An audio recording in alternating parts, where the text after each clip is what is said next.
Mythos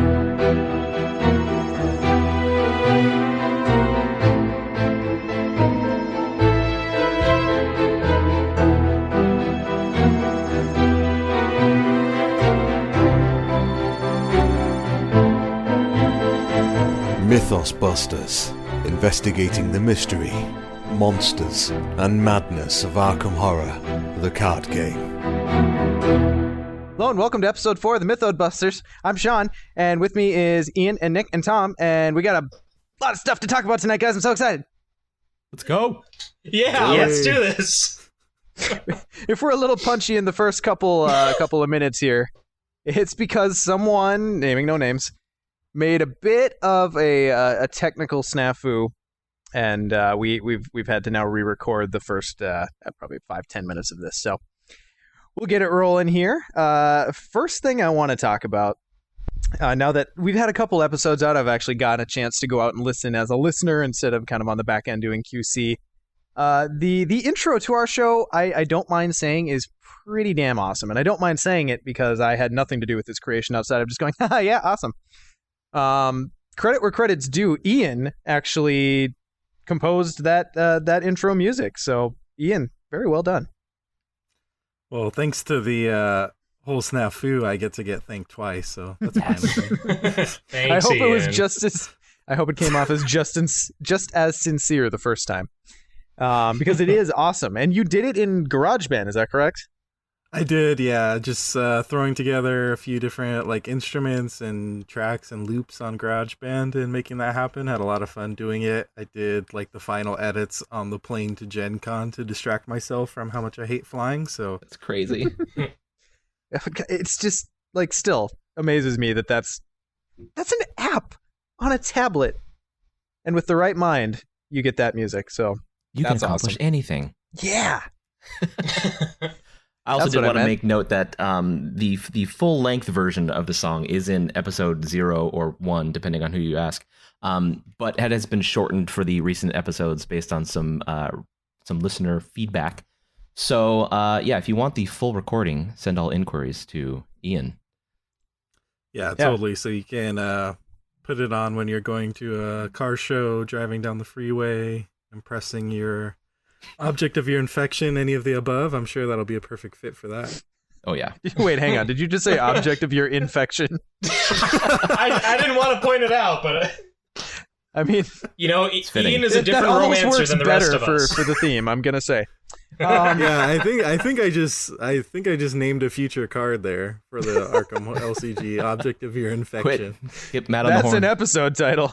Hey, we can't point him out during the episode, Sean. Now I can't use it. I've made a career of pointing out episode titles. It's okay.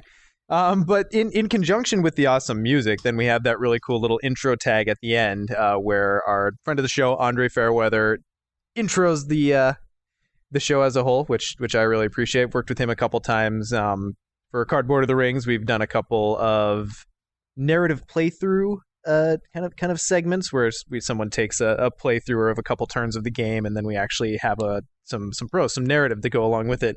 And Andre was nice enough to donate his voice, and what a voice it is. So between Ian's music and the gravitas that Andre brings, I just don't know that I can live up to it at the beginning of every episode. And clearly tonight we are showing that.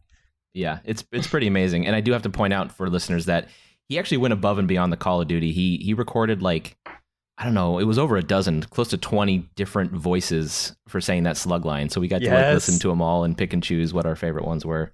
So we kind of settled on one as the primary that we're going to be using, but I might be peppering in some of the alternative takes in future episodes. Oh, Yes. God, and he's got some fun characters in there. He's got and I still can't remember the name of the dude, but he's like that little, he's like the little creepy peevy dude from Looney Tunes, where he talks like this, master. Is it Igor? I don't know. Anyway, but he did a take like that, and that one just tickled me. So looking forward to hearing that in a future episode. Like Peter Lorre or something? Yeah, maybe. I don't know. I'm not. We should probably mention that this is the first episode where we're recording live on Discord. Yes. So there is people chatting right now, and the whole reason I'm bringing that up is because I wanted to call to someone earlier who were saying they wanted a version of the intro in the Antonio Banderas voice, and Could be good. I'm all for that. in Antonio Banderas. Would you like some We'll just have you do it. It'll be Masonex? fine. Yeah. Stick some Yeah, Masonex in your nose holes. So we've got a really jam-packed episode for you tonight. We've got some community contributions that we've had to our website, so looking forward to talking a little bit about those. We're going to touch on a few preview articles that we've gotten, both for kind of the game as a whole. We've got some more sneaky peeks at the Rougarou and kind of the Arkham Nights situation that's going on. And then as well, we have an announcement article for our first Mythos Pack. Super excited about that. And then our discussion topic tonight, we're going to round it out by talking a little bit more on the practical side of gaming. A little less about the game itself, a little bit more about the trappings. Lots of people have asked us about sleeves and cases and game upgrades, and I know all of us kind of get into that to varying degrees. So we'll kind of talk about what we're planning to do there. Oh, Guys, yeah. are you ready to actually do it this time? Let's do it. I'm watching Yeah. my bandwidth bounce with my voice, and it's very satisfying. It's capturing my voice this time. So, talking first about the guest articles that we've had on the Mythos Busters website. Nick, do you want to kind of run over those and what those are about? I would love to. So, as of a couple weeks ago, we opened up the Mythos Busters podcast.wordpress.com to guest written articles, which we feature every Friday, assuming that we get a guest article in that week to post. We've had a couple of really good ones so far to start us off these last 2 weeks. The first one, posted on September 30th, is called Cthulhu in Gaming, and it was written by Josh Parrish. So thank you very much, Josh, for writing that. This article is basically a retrospective of the Cthulhu mythos and H.P. Lovecraft's works and how they've been implemented in tabletop games in the past. He looks at what works, what doesn't, which games have sort of met those themes, which ones felt like they were part of the Cthulhu mythos, and which ones didn't feel like they fit very well. And then he ends the article by talking about how he thinks and how he hopes Arkham Horror, the card game, will succeed where some of those other titles have failed. So thank you very much, Josh. It was a very interesting read, and especially coming from someone whose own exposure to Cthulhu was started primarily through tabletop games. So I really appreciated that input. Yeah, and one piece of his that I really liked was talking kind of more on the higher level about what cosmic horror is, and I'm actually going to read a little bit of an excerpt here because I thought he put it really well. Cosmic horror is all about humanity being so insignificant that we cannot withstand the forces out there that are really controlling the universe. In the mythos, there are elder gods and great old ones operating on a power scale well beyond our ability to imagine, let alone fight. And I guess I kind of processed that before, but kind of the idea that is kind of the theme of cosmic horror and Lovecraftian type games, that idea of being insignificant and completely up against the odds, and if you win, you won probably by, a hair, because what you're fighting is so much more substantial than you are. Yeah, I don't know, like I said, it was probably in the back of my mind, but it was really cool to read that and see it pointed out that way. What else we got? The second article, which was posted this last Friday, October 7th, is called Lord of the Rings to Arkham Horror, and it was written by Kevin Crooks. And this article is interesting because it approaches it more from the card collector standpoint and not so much from the mythos or the lore standpoint. Kevin talks about how he was a big fan of the Lord of the Rings, the card game. However, as that game progressed, it became a different type of game than what he personally was looking for. And so he wrote this article illustrating why he is making this switch from collecting Lord of the Rings to collecting Arkham Horror. Now, obviously, you don't have to collect one or the other.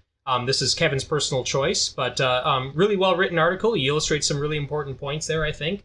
And yeah, I think it's a good second guest article to have this kind of differing viewpoint here. For sure. I mean, yeah, I'm going to be continuing on with Lord of the Rings, collecting that as well. But there is only so much money and time and storage space to handle so many LCGs at once. So I can appreciate, someone kind of breaking it down. Yeah, I think 3 is my hard limit. I have Game of Thrones and Lord of the Rings, definitely going to keep up with that. And here is where I attempt to make the same joke I made before, but I can't quite do it, which is last time around in our first recording, I was joking about trying to say Arkham Horror LCG, and I ended up saying Mythos Busters LCG. So Yeah, that's definitely going to be a thing, right? Yes. I perma-call Tom. Yes! Always play as Tom. Overpowered. Needs errata. Oh, jeez. I think we'll have to have a lottery to see who plays as Tom before we With start. my mono Tom deck. Oh my god. Just splash a little bit of rogue in my Tom deck. But yeah, no, I think it's cool, and obviously there are lots of similarities between the two games, but I think the official stance of the Mythos Busters podcast is, if you've got the bandwidth, do both. Yep. Seems good. Yeah, definitely. There's no reason really to choose one over the other unless it comes down to, again, personal reasons like what Kevin illustrated in his article. Mm-hmm. So, and they're both great games. I mean, I played my fair share of Lord of the Rings for sure, and I love it. Yep. So, if anyone, I was just going to say real quick, if anyone listening is interested, you can write guest articles and submit them to us for editing and release purposes. There's an article on the Mythos Busters WordPress website that outlines all of our criteria. It's not a huge list, and most of it's just kind of common sense when it comes to writing articles, but check that out at mythosbusterspodcast.wordpress.com, and you'll find that article and how you can go about submitting your Arkham Horror the card game article there. perfect. Guys, well, sorry, Ian, we're gonna make you sad for a little bit. Oh, no. Arkham Nights is less than a week away. Oh my god. It's Can't so wait. close. So since the last time we recorded, Arkham Nights actually sold out for the first time in, as far as I know, FFG's history of running it. So That seems right. Yeah. I want to attribute it to the hype surrounding this game, but I also know Mansions of Madness is making a pretty big splash as well. So there's probably a little bit of that. But super excited for that, obviously. I took Friday off, so I'm going to be there basically from Friday, probably right after lunchtime through to Sunday. So maximum gameage. If you're coming, Saturday night, we're going to throw a little post-mortem. Well, I suppose if we're still playing on Sunday, it wouldn't technically be a post-mortem, but it's after the official event, because the official event ends Saturday night. You can still be there in free game on Sunday, but it's not actually part of the event. So we're going to host a little get-together, which we're going to go ahead and call Tentic-Ale time. Tentic-Ale, because we're going to get together for beers. Am I stretching that one? Is it there? Whose idea was that? That was your idea completely, right, John? Yeah. Well, wait, the name or the get-together? The name. Oh, yeah, the name. You're abandoning the name. Okay, I've broken the joke. But anyway, so we're just getting together at Joe Sensors on Saturday night at 9 till whenever they kick us out, just to grab some beers, food, drink, talk, get together with the community, have a good time. I'm sure. Yeah, I know. Oh my God, Tom, they have a menu item that is my nirvana. It combines my two favorite food groups, which are pizza and cinnamon rolls. What? And they are pizza rolls. So it is like a pizza in the form of a cinnamon roll. And I'm so ready for this. It is so insanely good. Nick, I know you'll love them as well. I don't know if you love pizza as much as I do, but I know you have a pizza streak in you. Oh God, they're so good. Who doesn't? No, this whole time I was just thinking, sorry, Ian. Oh yeah, there's that too. It's all right. I'm just going to be at home like smashing pizza and cinnamon rolls together, trying to recreate the experience. So anyway, so if you're interested in coming out and chatting with us and everyone else in the community who's going to be there, we've got an event created on the Mythos Busters Facebook page. So you'll see it there. It's Tentic-Ale time. Just go ahead. If you're interested, please go in there and click interested, join, going, whatever, just so I have an idea of how many people are going to show up. We're at about 20 people at this point, so I'm now probably going to see if we can't get a back room or a kind of a dedicated space and see what's involved there. But anyway, if you're coming, come join us. It's going to be wonderful. So talking about Arkham Nights, we got a fun little article talking in some about Arkham Nights, and then a little bit more about the Curse of the Rougarou custom scenario that's going to be available there, and then subsequently available to general release. So in the article talking about Arkham Nights, they just confirmed kind of the basic schedule. So Friday evening, there's going to be a kind of a Q&A with the game's designers. So Nate French and Matt Newman are going to take attendees deep inside the inner workings of their design. I don't know exactly what that means. I don't know if we're actually going to get a tour or if it's literally just sit down and ask questions and answers. But either way, it's going to be awesome.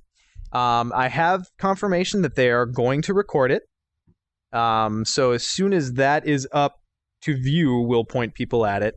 And then as well, if you've got questions that you'd like us to ask, feel free to, message us on the Discord or via Facebook. Now, the one thing I will say is this is not our first rodeo talking to developers. They cannot talk about things that are or are not currently in development. So don't ask about those because we're not even going to ask them because we know they can't answer. I'll just throw out that page of questions I had then. There you go. And talking about the scenario itself, the Curse of the Rue Garou, terror grips New Orleans. So basically, the You have to article read itself, it like an old timey newspaper article, like "Terror grips New Orleans." New Orleans, But also with a Cajun city accent. on the move. Terror grips the streets of New Orleans as a werewolf is running amok.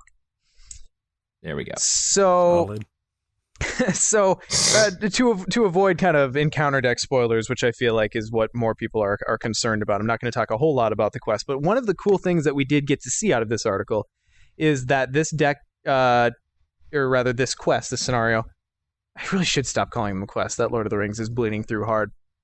This scenario is meant to be played as a standalone, but it also has rules to play it as a sort of side quest in a standard campaign, That's so cool. which I thought was awesome. And it solves the whole issue of when do you play this? Because if the game is meant to be played in campaign and we've got a deck that can't be played as part of a campaign, I mean, do you only play it when you want to sit down and get smacked around a little bit?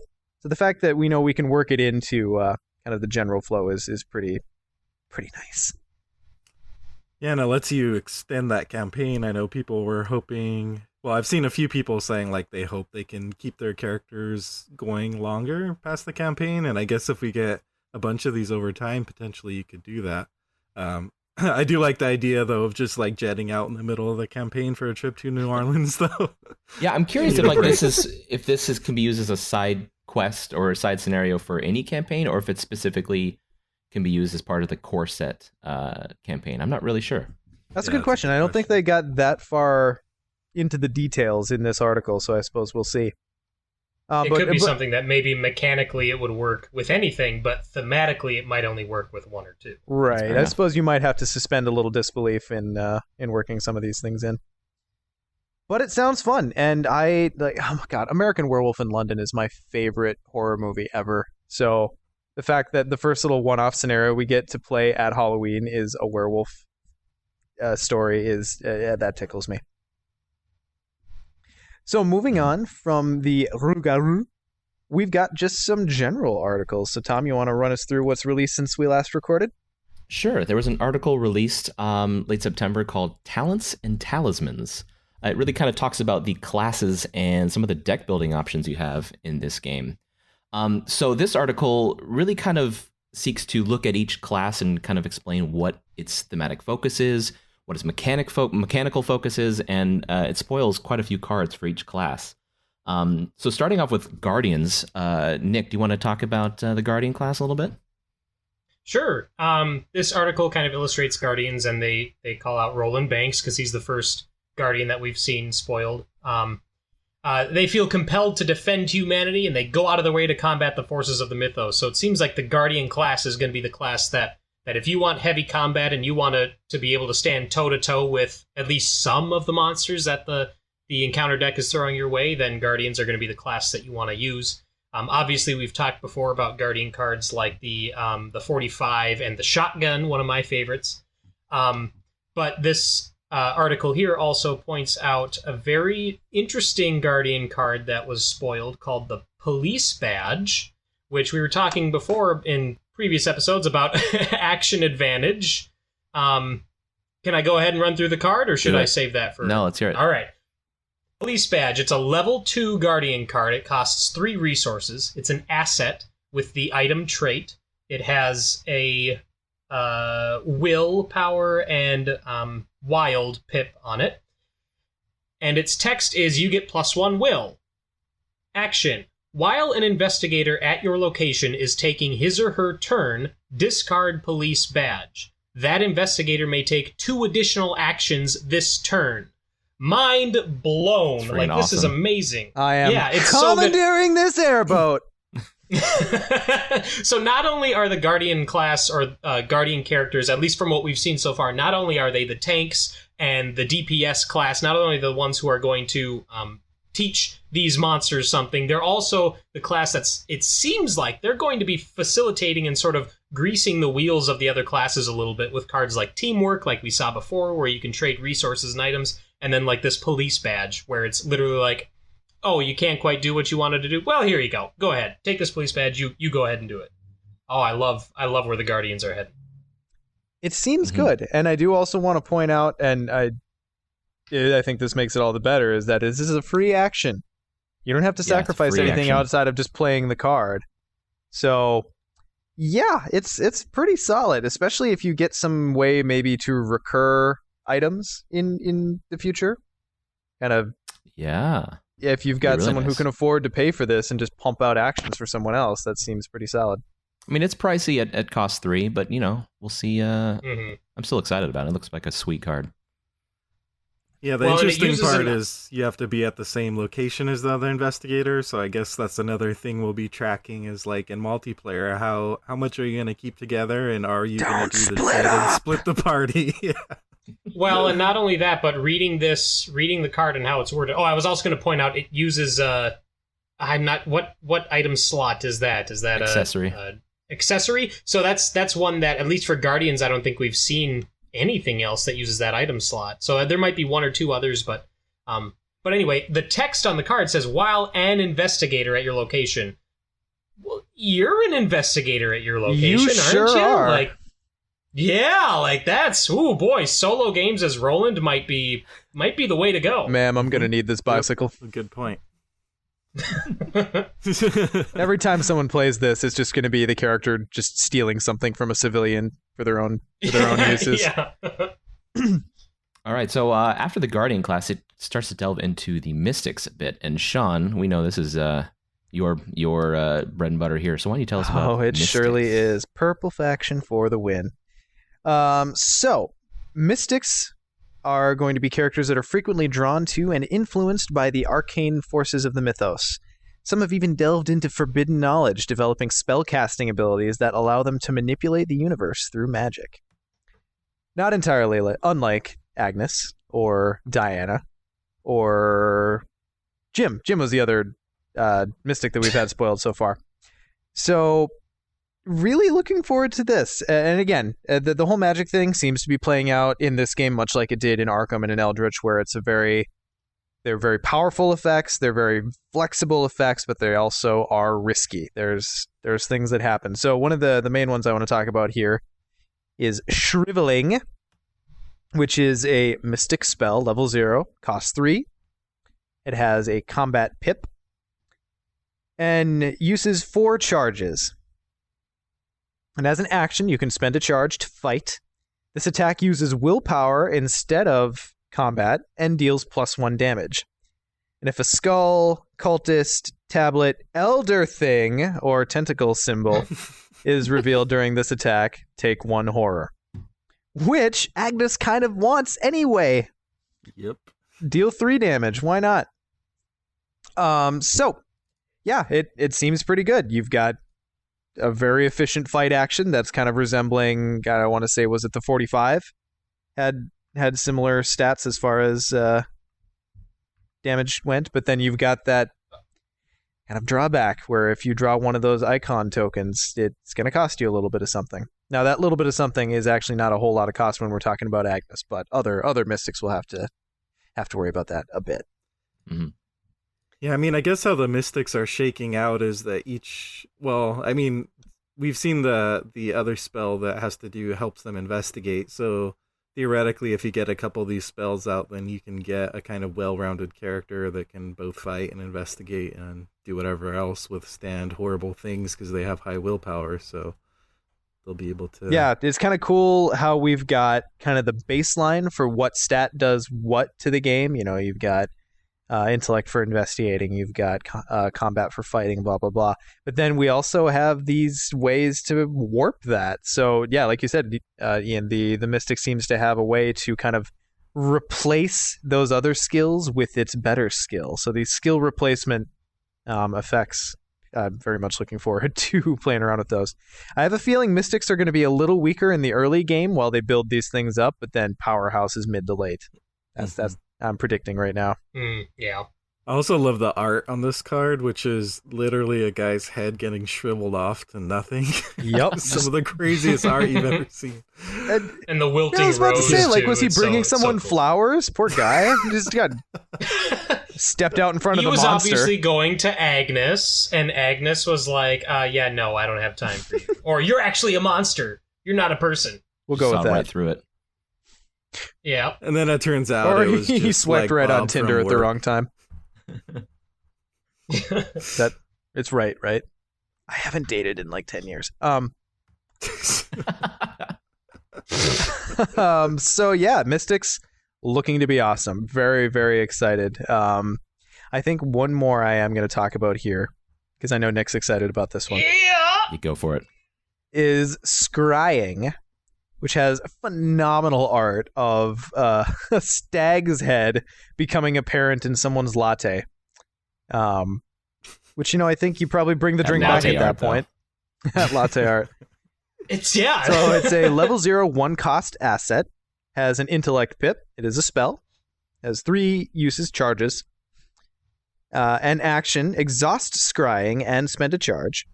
Look at the top 3 cards of any investigator's deck or the encounter deck. Return them to the top of the deck in any order. I feel like one of those effects is really powerful and one of them is less so. How do you guys feel about looking at an investigator's deck versus looking at the encounter deck? Well, if you want to know whether or not you need to draw cards, I think scrying for yourself could be huge. It can be, yeah, in the right circumstances, especially if you're looking for a specific card that you're waiting on. Being able to scry and rearrange your own deck is pretty huge. Mm-hmm. Making sure a weakness isn't coming up and you're gonna draw into that by accident. That's good. Yeah, you can plan for those. Mm-hmm. Maybe it's the Lord of the Rings player in me, but I feel like scrying the top of the encounter deck is generally more powerful. Obviously, there are situations, and this gets more powerful the fewer players you have. Because if you're playing solo, you know the next 3 turns of what the encounter deck's going to do, and you can decide what order you want to see it in. Yeah, And and that we don't is have so huge when hidden knowledge is one of the encounter deck's best weapons. Yeah, and there's no shadow cards in this game like Lord of the Rings. So for those not familiar with Lord of the Rings, shadow cards are these extra cards that get dealt from the top of the encounter deck to enemies during combat to give like random effects. So the thing is, if you like scry the encounter deck in that game, some of those cards will be going to that. But in this game, you're just straight up looking at the next 3 cards that are going to be coming up in solo for that Mythos phase. I think really what it's going to come down to is, do you want to play defensively or do you want to play aggressively? Is your Mystic deck or even your Mystic Splash deck, because you could put this in a deck that is belongs to another class, but they're able to splash in Mystic cards. Are you set up to play aggressively and to go through the cards in your deck, or do you want to play it more defensively, slow the game down, or slow your turn down a little bit to ensure that you can get past whatever's coming? So I think it can go either way. And I just appreciate the flexibility. And the fact that you can do this to another investigator's deck, and they don't even have to be in your location. So you're using these mystic powers to help the team. If you've got, say, Roland trapped in a room with a big monster, and he's digging for that weapon hard, you can help him out.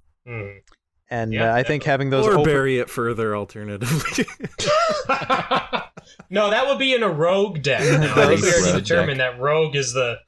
Yeah, I find that anywhere you can potentially help someone in a co-op game, the possibility to troll is there as well. So yeah, excited about that. And Nick, you said this is a Twin Peaks reference, didn't you? Oh yeah, anybody I'm not who's as familiar seen... with Twin Peaks. Yeah, my wife and I, we just watched season 1 on Netflix a few months ago, and it was pretty good. It's a good, early 90s quirky crime show. But yeah, this is definitely a reference to Twin Peaks because he would get messages. I don't know if it happened more than once, but he would get messages in his coffee and in everything in there. So that's really cool. And also the stag head or whatever that is. That's also a little bit of a God. Now I can't remember the show name. True Detective. That was a big symbol in True Detective season 1 as well, which is another phenomenal show. But anyway, I've heard good things about that one too. Either. Yeah. Oh, they're both good. Both very different kinds of shows, but yeah, I saw Twin Peaks like 20 years ago, maybe, so it is not fresh at all in my Also, someone just pointed out in Discord chat, I have to bring this up. Bertez says it reminds him of Deadly Premonition, the video game, which, wasn't my that God. based on Twin Peaks? It's a Japanese game developer watched Twin Peaks and says, I love that so much, I'm going to make a game, but say it wasn't based off of that. And it pretty much is Twin Peaks, the video game, and it's a glorious mess. Anyway, let's move on. There's other stuff to talk about. Yeah, it's amazing. So those are the Mystics. Yeah. Ian, you want to talk to us a little bit about the Rogue class? Oh, I do indeed. So the rogues are, according to the article, typically self-serving individuals, shocker, who make sure above all that they're looking out for themselves. They're wily and opportunistic, always eager to find new ways to exploit the situations in which they find themselves. So basically, according to this kind of description, what the rogue characters are going to be doing is really focusing on kind of evading enemies, so using that agility, that Hermes stat to get effect, to try to dodge enemies when they can.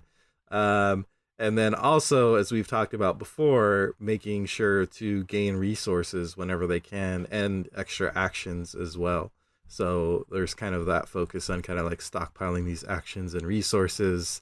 Skids, of course, the core investigator can spend resources to get action. So you see that interaction there. So there's a few cards spoiled. Again, I love all the art for this game so far. It's amazing. Mm-hmm. But the one I wanted, the couple I wanted to pull out, one is Burglary, because I think this is an interesting card. This is a 1-cost asset with a 1 intellect icon on it. It's a talent, and it's illicit, has the illicit trait. We'll see if that ever comes into play at some point. So as an action, you can exhaust Burglary to do an investigation, but instead of discovering clues, if you succeed, you gain 3 resources instead. So you're just straight. So I love the idea of like all this madness going on, and the rogue is just like taking the time to rob, like, you know, if we're in the museum or the university or something, just like rifling through. I'll be right there, guys. Then shovels all this money into a bag or something. So I guess my question is, I guess the kind of big outstanding question, which we don't know until we get our hands on the core, is how good are resources in this game? And you know, every action you spend is kind of a big investment. So is it going to be worth it to like take time away from discovering clues to gain resources? Let's be real here. Resources are huge in any game. Yeah. True enough. Well, and you look at Leo DeLuca, and wasn't, if I remember right, I'm not looking at the card, but he was a 6-cost ally, right? Yeah. So something like Burglary could help you kind of cheat him into play quicker than what you would normally be able to do. So I think that for the rogue set at least, resources are going to be huge, and then probably important too for some of the other classes. Did anyone yet mention Bank Job from Netrunner as an analog for this one? Oh no. Yeah, that's a where if you can make it's a resource and you can make a run on a server in Netrunner, and instead of actually accessing the server, you can get money. So I thought it was a cool little nod.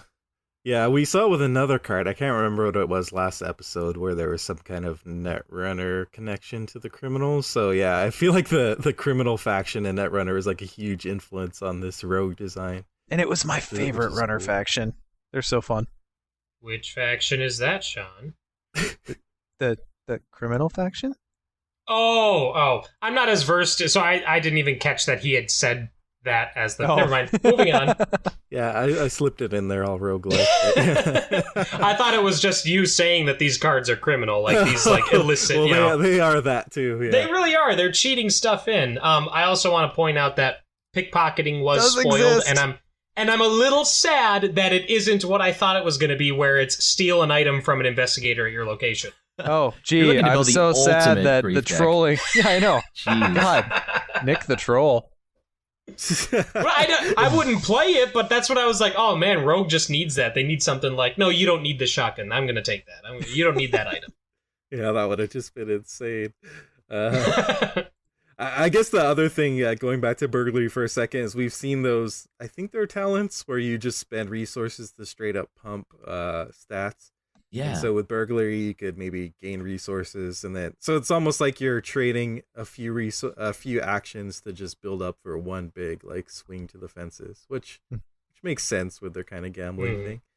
The other card I wanted to pull out was backstab, just because like, how can you have a rogue class without having a backstab card? Like, I think that was kind of like required. Of course, going back to like D&D and old RPGs, like that's kind of their bread and butter. So this is a 3-cost event, combat and agility icons. It's a tactic. You basically lets you do a fight, and then the attack uses your agility stat instead of your combat.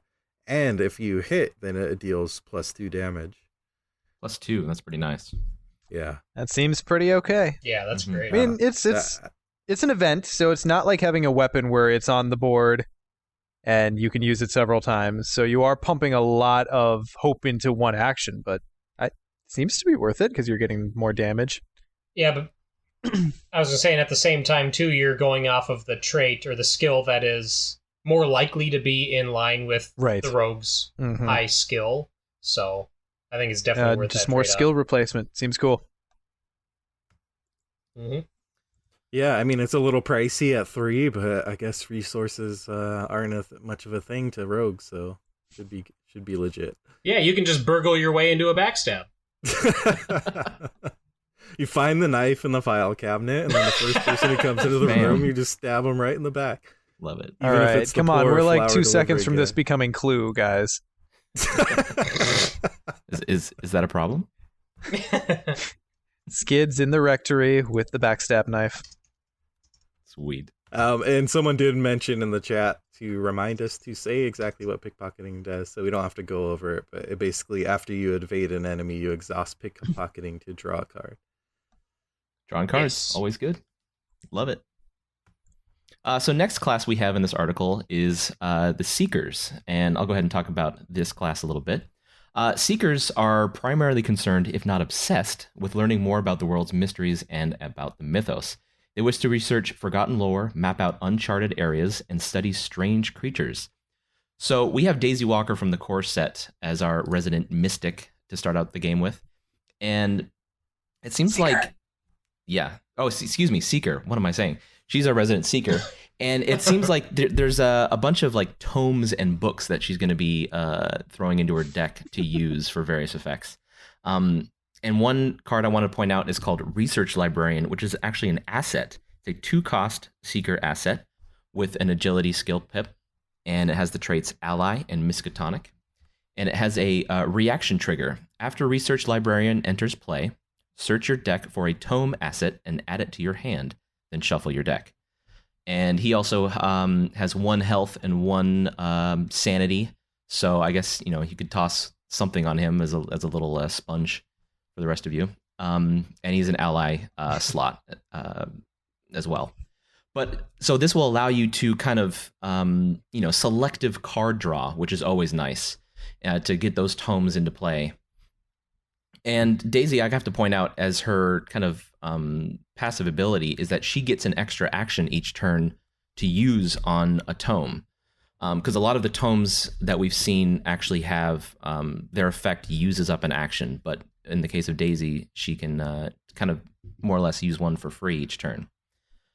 So one of the books, the tomes that we have here is called Encyclopedia, which is a 2-cost asset that is a level 2 card and has a wild skill pip and has the traits item and tome. And it says action and exhaust encyclopedia.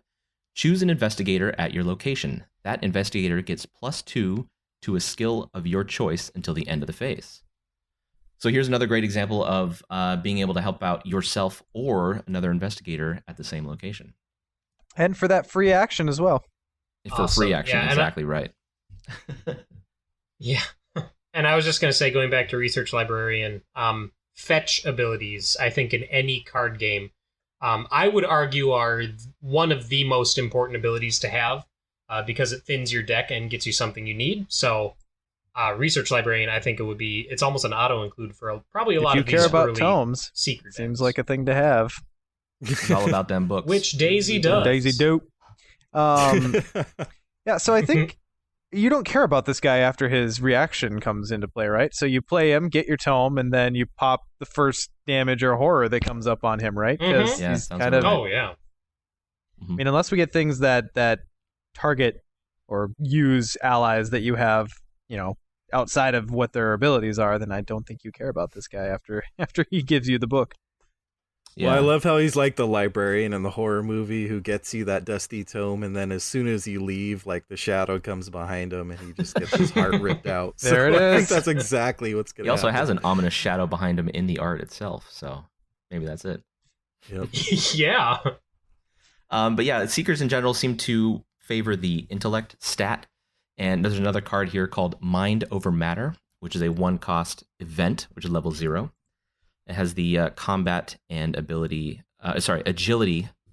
pips on it. And it says fast, play only during your turn.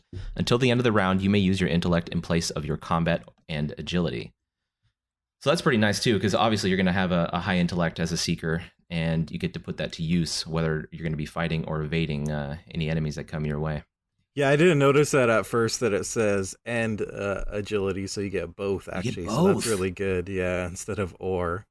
And it's for Yeah. the whole round, so... Pretty Well, I amazing. think that flexibility is probably a good thing because it kind of seems like building a deck that primarily tries to evade enemies as opposed to taking them on, head on is going to be a thing. So if they gave it only one or the other, then this becomes 50% as playable. But giving you the flexibility is awesome. Now it becomes 100% playable. Yes, that is math. Yeah. And speaking of tomes, it seems like, a lot of these tomes take up, a hand slot. So I was kind of worried about, how are we going to be able to play all these tomes? But didn't we get a spoiler earlier about Daisy's tote bag? A rolly card? A little rolly card, exactly. So she can just roll that card around full of books. It's going to be great. Yeah, Yeah, we've they- definitely seen the theme now that it seems like each class is kind of getting some way to use their core stat to do the other stuff in the game, kind of those key things like combat and investigation and even evading, but they're getting to do it in a slightly different way, like Yeah. mystics through spells, obviously, and we just have this one example here, but it's just an event. So maybe as a seeker, you kind of have to really time carefully when you're gonna choose to use your mind over matter. Yeah, it Yeah. gives me hope Yeah, for... soloing doesn't seem like it... I think you're having the same thought I am, Nick. Go ahead. I was just going to say, soloing seems like it's going to be a very real thing with this game. Like, I was worried originally that the classes that aren't combat focused would be a little more hindered, but it looks like, at least with this core set, they're really kind of covering their weaknesses with options that okay, so the Seeker can't fight as well as the Guardian, but there are tools to allow them to do that some of the time at a greater cost. So. Yep, Mhm. and that's exactly where I'm at. I feel like this bodes well for the solo capability of this game. Every class seems to be able to do everything. Just certain things are going to cost you more depending on the class you're playing. So, awesome. Right. So I'll So, yeah, take our- this odd one out, right? Yeah, Oh, go wait, for it. do you want it, Tom? No, take it. It's all yours. Because, if I had to pick a second class, it would probably be this one. I really did enjoy how Wendy played at the demo. Mhm. So we've got survivors. So survivors in Arkham Horror aren't quite like the other investigators.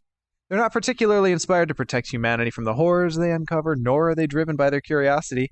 They don't begin their investigations after years of dabbling in strange magics, and they aren't constantly looking for ways to exploit the events transpiring around them. No, instead, the characters that belong to the survivor class are just everyday people who get caught in the wrong place at the wrong time, and their primary objective is just to survive. So they're Hufflepuff, basically. Aww. We were all thinking it. Yes. Yes, we were all thinking that. And I know nothing about Harry It's okay. Potter. yeah. But I do like, from what I've seen, this class seems to be a little bit of the kind of almost manipulating luck type class, or playing from behind type class. Yeah. One of my favorite ones that I saw in the demo is a card that I'm going to say forever in Napoleon Dynamite's voice. Lucky! Maybe. It's an event. 1 cost. Level 0. Trait fortuned. No, I'm sorry. Fortune traded. Well done.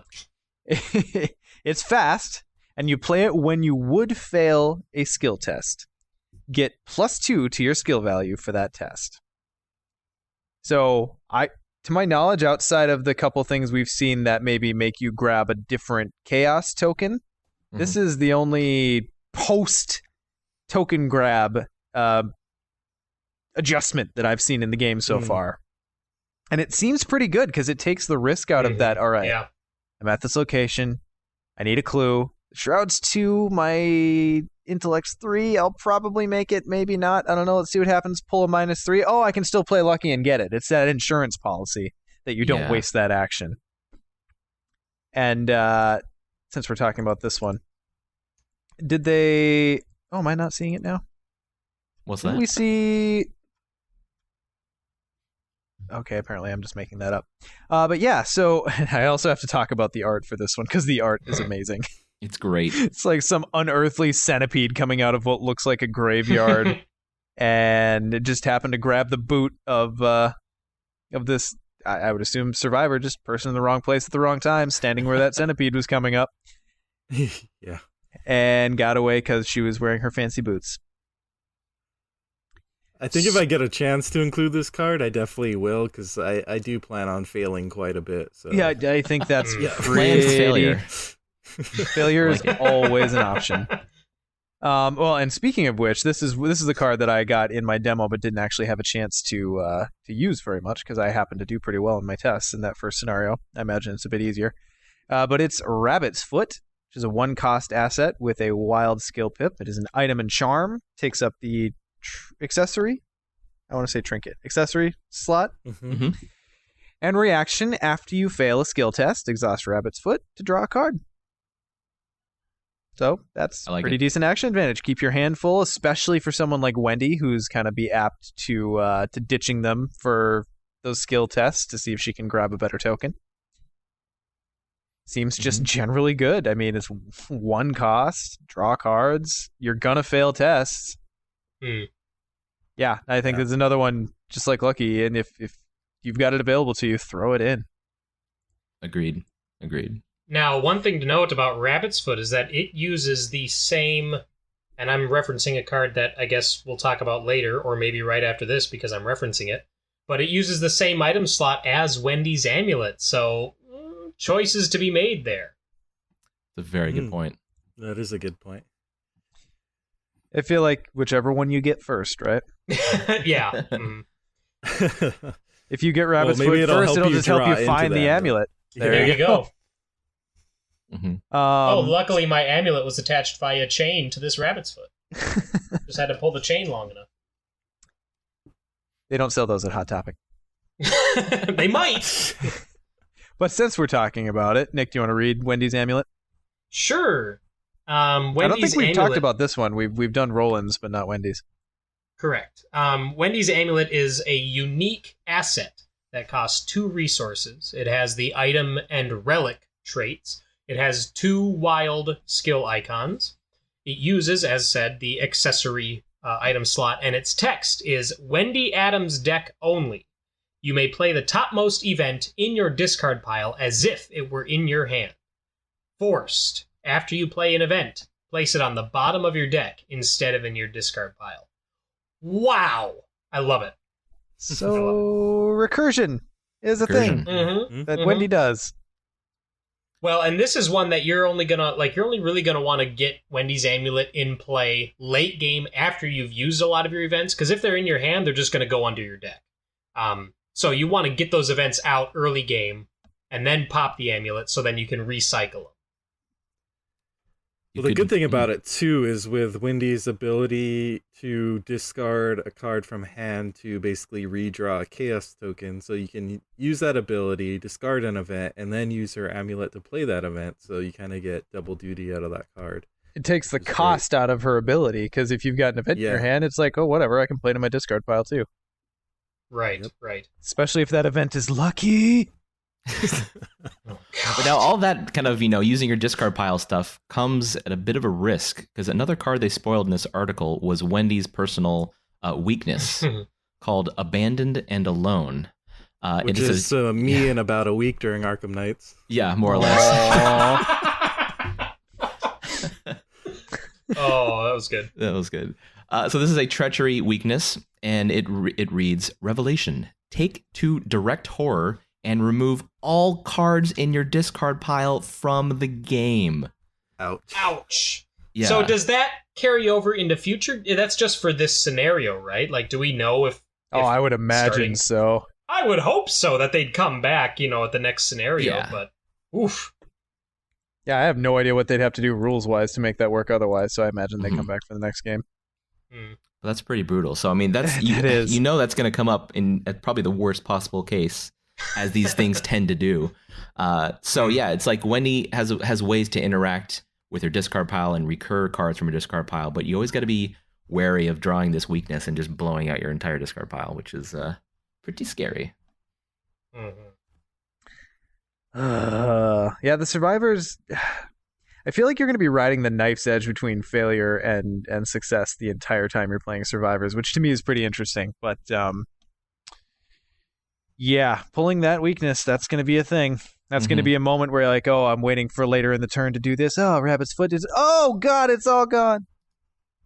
So again, perfect example of when scrying an ally's deck would be very useful. Because if you're like, okay, we haven't seen Abandon and Alone yet, we're on turn 7, maybe we should see if it's coming up so then I know if I'm safe to ditch these cards or whatever. So Seems fair. Yeah. So the rest of this article kind of goes into some of this deck building stuff that we pretty much already know most of it. But each investigator has their own set of deck building requirements that's somewhat unique to them. From every investigator we've seen thus far, it's a 30-card deck size. But since it's a listed trait, obviously that could change in the future, which I think is very interesting. And then most investigators seem to have a very specific weakness that they have to add to their deck as well. And we just talked about Wendy's Abandoned and Alone. And you also have to include a random basic weakness in your deck, which you're going to basically carry with you through the remainder of the campaign. So that's an interesting part of deck building where you don't have a choice of what kind of weakness you're going to have in your deck. You're kind of just, whatever comes up is what you're going to be stuck with, which is very interesting. Yeah, and it sounds like that carries all the way through the campaign too, so better hope you don't pull the one that works against your playstyle. Exactly right. Be dogging you constantly. Yeah. And since we're talking about it, we did actually get the back of Wendy's investigator card spoiled here, so we can kind of see what her deck is going to look like. So very similar to Roland, she's got a deck size of 30. She takes survivor cards, level 0 to 5. Her off class is rogue cards, so level 0 to 2, and then neutral cards 0 to 5. And then she gets her amulet, Abandoned and Alone, and a random basic weakness. So now we know Wendy's off class is rogue. Which I think was probably a good assumption. She's an urchin. Yeah, that seems like a really interesting combination. So I don't know. I might have to. I'm still trying to decide who I'm gonna. I know I'm obviously favoring Rogue, but it'll be interesting to see who I want to try out solo first. Yeah, oh God! Sure. And depending on how quickly we get the deluxe that's following all of this, like, God, we're going to play the core set scenarios so many bloody times. I'm so excited. That's one interesting thing about the whole campaign structure that I'm not quite sure if it's a good thing or a bad thing at this point, but it is just going to be an artifact of it, I think. It's just like old school video games. So follow me here. How many times have you played the first level of Mario versus how many times have you played the, later stages of Mario into worlds like 8 and beyond? So how many times do you think we're going to start a campaign with all the great intentions, and then a new pack will come out, and we have a new idea for a deck, so we disassemble that, and then we start a new campaign again? Do you think that's going to be an active issue, that the first few quests in every campaign or every series of scenarios are going to get maybe overplayed compared to the other ones? I mean, it's certainly a possibility. I think it also depends on how quickly they're able to release these packs on a regular basis versus how much gaming time you have available to you. If you're kind of sitting there twiddling your thumbs waiting for the next pack, then yeah, for sure you're going to be playing those early scenarios multiple times. And, I think that gives you an opportunity to kind of find a deck that suits you. So you're kind of trying a couple of things, going through the first couple of scenarios until you find something that you like. And then hopefully maybe you can carry that on through the remainder of the campaign. Yeah, that's true. With as much as I'm probably going to be playing this game, I'll probably end up having like a campaign going solo with all 5 investigators. Wow. I probably will have to choose. That's all right. As long as Arkham DB, I think one of the biggest features that we're going to need there is a really good way to record keep ongoing campaigns. If that's a resource that we have readily available to us, I feel like it's going to take a lot of the heat off of that particular problem, because it's very easy then to go back and reconstruct the deck and all the kind of choices that had to have been made up to that point. Oh, I plan to do it old school with just a notebook and a pen and just write shit down as it happens. Yep. I like it. Mm-hmm. Keeping to theme. And just make sure you put coffee stains on the napkin. Oh, I gotta start drinking coffee now? Man, this game got expensive. Yeah. So I think that kind of wraps up our Talents and Talismans article. So the next one and final article that FFG graced us with was called the Miskatonic Museum, which introduces the first Mythos Pack. So, Ian, you want to talk to us a little bit about this guy? Mm-hmm. Well, I guess we did forget one very important part, which is pledging our banners to what class are you most excited about. I think we've already spoiled this, but I do want it on the record for posterity. I'm writing it down in my notebook right now. Oh, man. Purple faction for life. I think I'm going to go with Seeker. Oh, okay. I'm digging it. You're allowed to be wrong. I like with many games, and I'm pretty sure that I'll go Guardian first. But then after I get tired of Guardian, I'm pretty sure Seeker will be my next pick. Nice. So it sounds like Roland's a decent guy to start out for you. Exactly, yeah. He definitely seems like a good solo choice for sure. Mm-hmm. For myself, no big surprise. Obviously, I'm going with Rogue, but I just find it interesting. It's part of a little personal awakening that in Lord of the Rings, my favorite hero is Grima, who happens to come from the Green Sphere. On the lovely Pottermore website, where you can be sorted into a Harry Potter house, I was very shocked to discover I was sorted into Slytherin, the Green House. Sounds like a trend. And now I'm sorting myself into Rogue, the Green class. So I don't know what's going on here. I don't know if that says more about my color affiliation or how horrible a human being I am. Yes. Both, maybe. I'm not sure. They're not mutually exclusive traits. Yeah. And not to leave it completely languishing, but I do think Survivor is really interesting. Yeah, I agree. If I had to pick a second class that I'm interested in, it would be that one for sure. Mm-hmm. Though Agnes has my heart at the moment, so we'll just have to see how that goes. Yeah, I think Survivor. Oh, go ahead. I was just gonna say the good thing about this game is like all of the classes actually appeal to me, so I'm gonna have a lot of. It's not like I'm like like Seekers, those librarians. I don't want to play as them. So it's true. I was just gonna say I think Survivor solo games will be like off the hook. I think they're gonna be crazy as far as you're always gonna be on the wire with like, is this gonna work? Is it not gonna work? So I'm kind of excited for that too. Yep, definitely. So now that our banners have been pledged, yeah, we can go on to this article. So we got our first Mythos pack spoiled. True to FFG form, they're kind of spoiling these things far in advance. So I wouldn't be surprised if we get another few packs spoiled in the next few weeks. So the first Mythos pack, this is following on the Dunwich Legacy, is the Miskatonic Museum. And I believe this is probably the same museum that's featured in the Elder Sign board game. I'm not super familiar with that game, but that's also in a museum, so I imagine it's the same museum. So we're going to get a chance to go there in the game. So this article is kind of light on kind of spoiling what the encounter deck is like and the scenario, which I think is as it should be, because in this game, I think the mystery is going to matter a lot. So they actually focus a lot more on the player cards in this article. They do just stop to say that basically the reason we're going to the museum is because there's a translation of the Necronomicon hidden away in the museum. And isn't there always? Yeah, I'm sure it's in the children's section, right? That's what.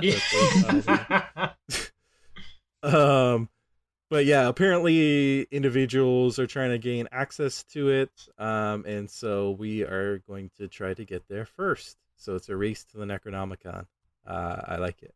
So, but most of the article is really focusing in on these two player cards, because each one is kind of very unique, very different from what we've seen before. Very exciting, I'll definitely say. So I think they kind of just wanted to showcase like what exactly player cards can look like in this game and what we have to look forward to. So the first one is Adaptable. And let's see, who wants to read this off? Sean, you want to read off Adaptable? It seems pretty green. You go for it. Okay. Already. I didn't want to hoard all the green, but I won't argue with that. So Adaptable, scrolling, let me find it. Okay, Oh. Adaptable. Is that why you asked? I'm sorry for torpedoing that. Adaptable is an asset. It costs 1 experience point. It is a talent. It has the permanent keyword, which we have not seen before. So basically what the permanent keyword does is it doesn't count towards your deck size, which is nice. It does count as part of your deck, so it has to follow deck building restrictions, which basically means like if you don't have access to the rogue class, then you can't include it, obviously. And the other big thing is it starts each game in play, so it's not something you're gonna have to go find. So it's just like it sounds. It's permanent. It's gonna be there forever. And what Adaptable does is in between each game of a campaign, you can swap up to 2 level 0 cards out of your deck in exchange for an equal number of level 0 cards. So basically why that's a thing is because normally it's gonna cost you some experience to swap out even level 0 cards for other level 0 cards. So anytime you want to make tweaks to your deck, it's gonna cost you experience. That's kind of how the deck building in this game is going to work. And so Adaptable lets you get around that a bit by switching out a couple cards for free. That's really cool. And there's no analog for it in any other game that I'm aware of. It's so I can't think it's of so either, because you're unique always to usually the- able to tweak your deck as you see fit between games, between scenarios, between quests, whatever. So it really kind of takes that RPG system to heart, where your deck is your character. So you can't just change it willy-nilly between scenarios. You're kind of, for better or for worse, stuck with what you got, unless you want to expend experience points to modify that. And so something like this, where you're able to freely swap out, just a couple of cards, should you feel the need to, I think is a great asset to have. And it plays on the rogue's kind of ability to be adaptable, right? So it seems to really make Ayo. sense. Well, I try, guys. I try. But I feel like this gets better the bigger the card pool is, obviously, because the more choices you have, the more valuable that swapping is to be specific to a scenario. But do you think this is going to be something you spend an experience on? Sounds like it's something that... Because it doesn't do anything by itself, does it? No, but I mean, you do it maybe in the early part of your campaign, then it sticks with you for the rest of the game. Because also they mentioned that a card with a permanent keyword cannot be discarded by any means. So it's not like something that you can lose by some weird effect, it seems like it's with you for the remainder of your campaign. So spending just one experience point to kind of get this into play, I think might be worth it. Yeah, I mean, I think the only time you don't play it is if you know for sure you don't select it, is if you plan on never switching out any other cards, because this costs 1 experience, and switching out a level 0 for another level 0 costs 1 experience as well, so it basically like pays for itself after you switch out 1 card. So I think as long as you know you're going to be doing some switching, then it's kind of like just an auto select for anyone who has access to rogues. I guess the interesting part will be, because like what we don't know is how much you are going to be switching those cards out. And I think there's going to be some like metagaming where after you play a scenario, then the cards are going to switch out, and you can do that. That's exactly what I was wondering. I'm like, do you think you'll ever pay for this your first time through a scenario when you are face checking each scenario? I mean, are you going to know or just guess what you should be swapping? I feel like this is more of a metagame card than anything else.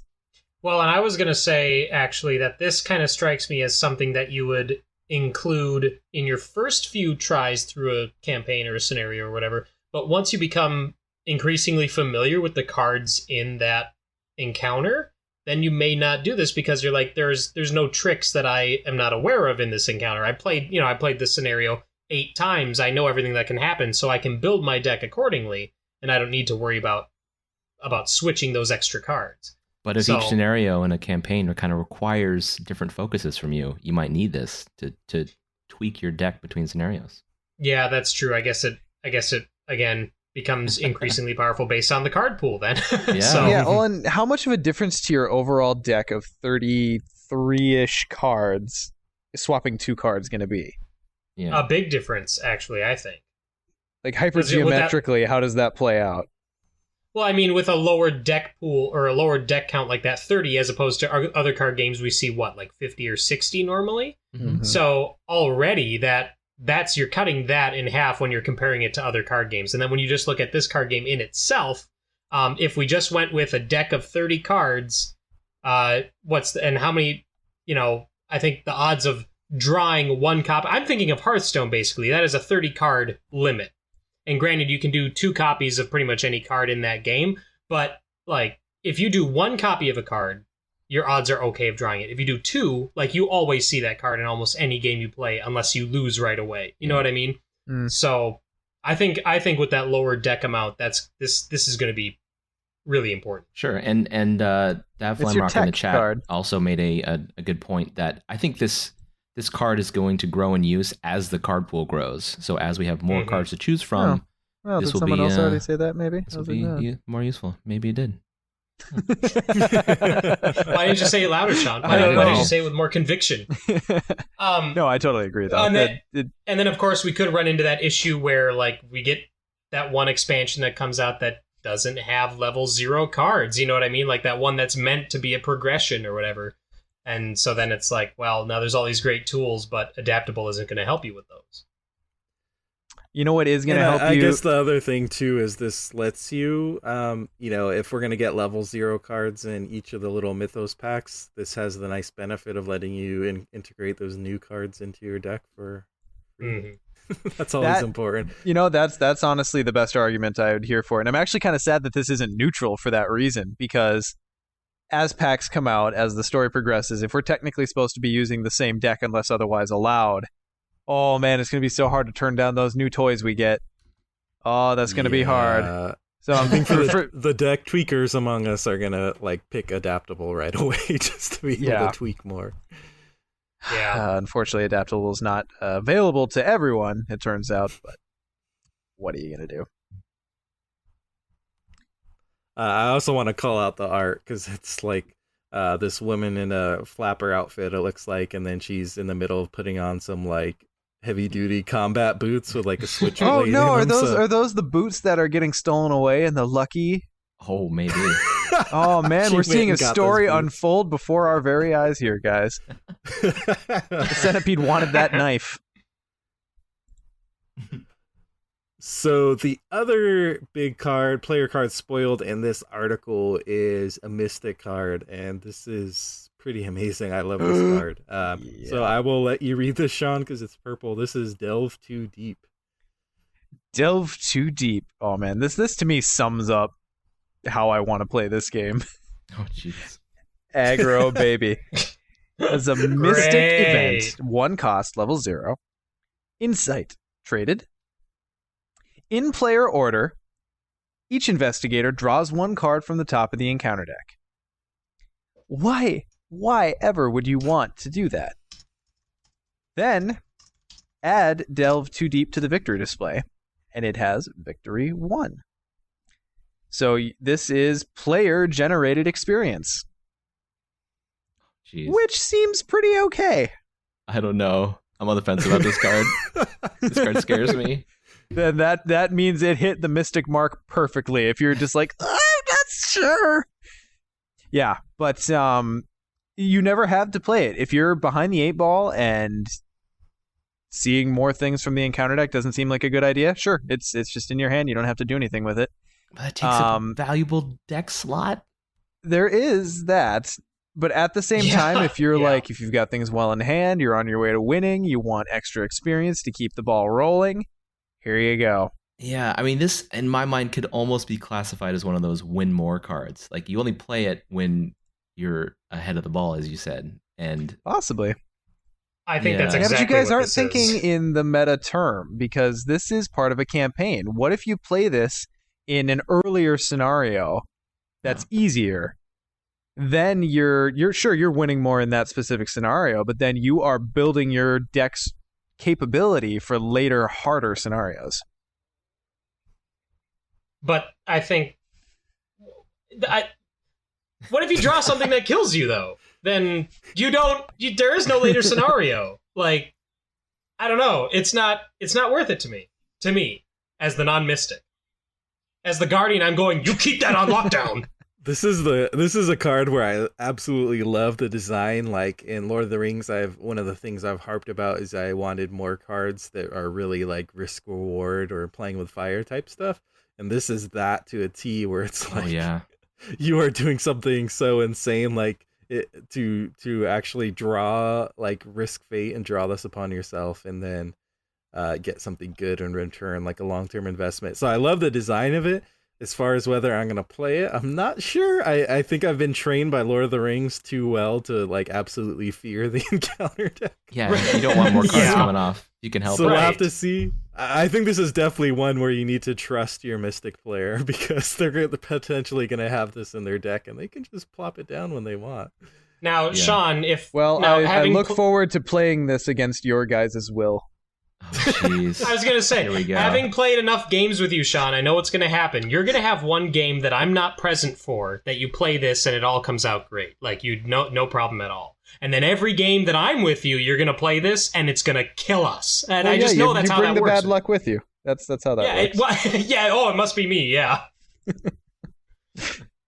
Yeah, I love the design, and just the idea of this is so unique to this game and the structure of this game. I love that these were the two that they spoiled from this pack. It leaves me very hopeful for the space and the design, the space we have to play, and the design space they have going forward. It's really cool little effects. And I mean, this potentially says something about how many victory points we're going to see. Like, it has victory 1, so that probably means we're not going to see a ton of victory points per scenario in order for this to be meaningful. Because if if they're like making it rain like 20 experience points on us, then no one's ever going to play this. Yeah. I feel like, and kind of, I do think this is overall awesome, and I think it's going to be better than you guys think it's going to be. But I do think this is better in lower player counts, because what you reveal tends to be less swingy. Yeah. Yeah, exactly, yeah. Oh, feel free to play it all day in your solo games, Sean. I got no problem with that. No, and just, I mean, the fact that we're already kind of at odds about a card that we haven't even played yet, like, that just speaks volumes about the design of this card. I mean, it's wonderful. Yep. Very, very excited to try it out. Mythos Pack 1 can't drop soon enough, and especially like that stringy dragon art that they have on the front Is that a Lovecraft beast in kind of the overall bestiary of the Lovecraftian? You're talking on the Mythos Pack? Yeah. He looks just like a Gumby dragon. Yeah, I'm not sure. It probably is something somewhere that I'm not familiar with, but Yeah, It looks like one of the figures in Mansions of Madness that I assembled the other day. Yeah, what is that one called? I can't remember. I can't remember either. it's not a Night Gaunt. It's not a Migo. No. Those are the only flying ones that come to mind that aren't like Hunting vampires or whatever. Oh, someone in the chat is saying Hunting Horror. Hunting Horror. Yeah, I think that's the one in Mansions of Madness. The Hunting That has Horror, that same kind of stringy dragon look. Yeah, yeah, with the wings and stuff and string cheese body. Yeah, yeah. The announcement mentions that there's something in the museum stocking the exhibits, so that must be that. Here you go, Hunting Horror. That fits the bill. There it is. Yikes. Yeah, I feel like I've just been crushing on the art the whole podcast, but I also love the Delve Too Deep art as well. Yes, so this good. guy just like holding up like this little, I don't know, figurine or something, and there's just the most terrifying monster coming by. While the basilisk waits to strike. Yeah. Yeah, that was a case where the victory point was not worth what you recently encountered. Yeah. See, Ian gets it. No, guys, I want to find the Balrog. That's how it works. I delved very greedily and very deep. So, I think that wraps up what we had for the news, right? Any other shots on those articles? Unfortunately, no rules news articles that I know we've been long waiting for, but part of me was really hoping for it just so we had it, and then part of me was like, yeah, we've got enough to talk about. I'm probably okay, but yeah, so it's bittersweet. So yeah, we'll be relearning the game probably on the fly at Arkham Nights unless they get it to us by Tuesday or Thursday. Mm-hmm. Which wouldn't be the worst thing in the world. Everyone who didn't make it to Gen Con is going to be learning it for the first time anyway, so keeping everyone at the same speed is not terrible. Yeah. So moving on to our discussion topic for the night. A lot of people have asked us kind of to talk about what we're doing or what we've seen kind of related to the practical collecting considerations surrounding this game and or other games. So things like sleeving, things like how are you going to store your game, things like component upgrades. Now, I consider myself generally the resident component whore, but then I also realize that Tom does this a fair amount too. Tom, every time you show me your spread, I'm like, oh yeah, that's right. He's. We're gonna have to fight over that title. You can have it for now. I'll be coming from behind. Though you know what? I think I might have taken it back when I bought a Hobby Lobby case and insert for a game that hadn't even released yet. So yeah, I think you're ahead of the ball here. So let's talk about sleeves. I think a lot of people tackle sleeves differently. There's definitely different camps between art sleeves versus color sleeves versus clear sleeves. You have brand loyalists. Yes, brand loyalists as well. Mm-hmm. For my part, I tweak with decks a lot. So kind of where I'm coming from when we talk about this is I'm constantly going into my cards, building new decks, switching things out. With the campaign play of this game, it might not happen as much, but we'll see how it goes. So I guess I'm kind of speaking from the angle of someone who is constantly tinkering.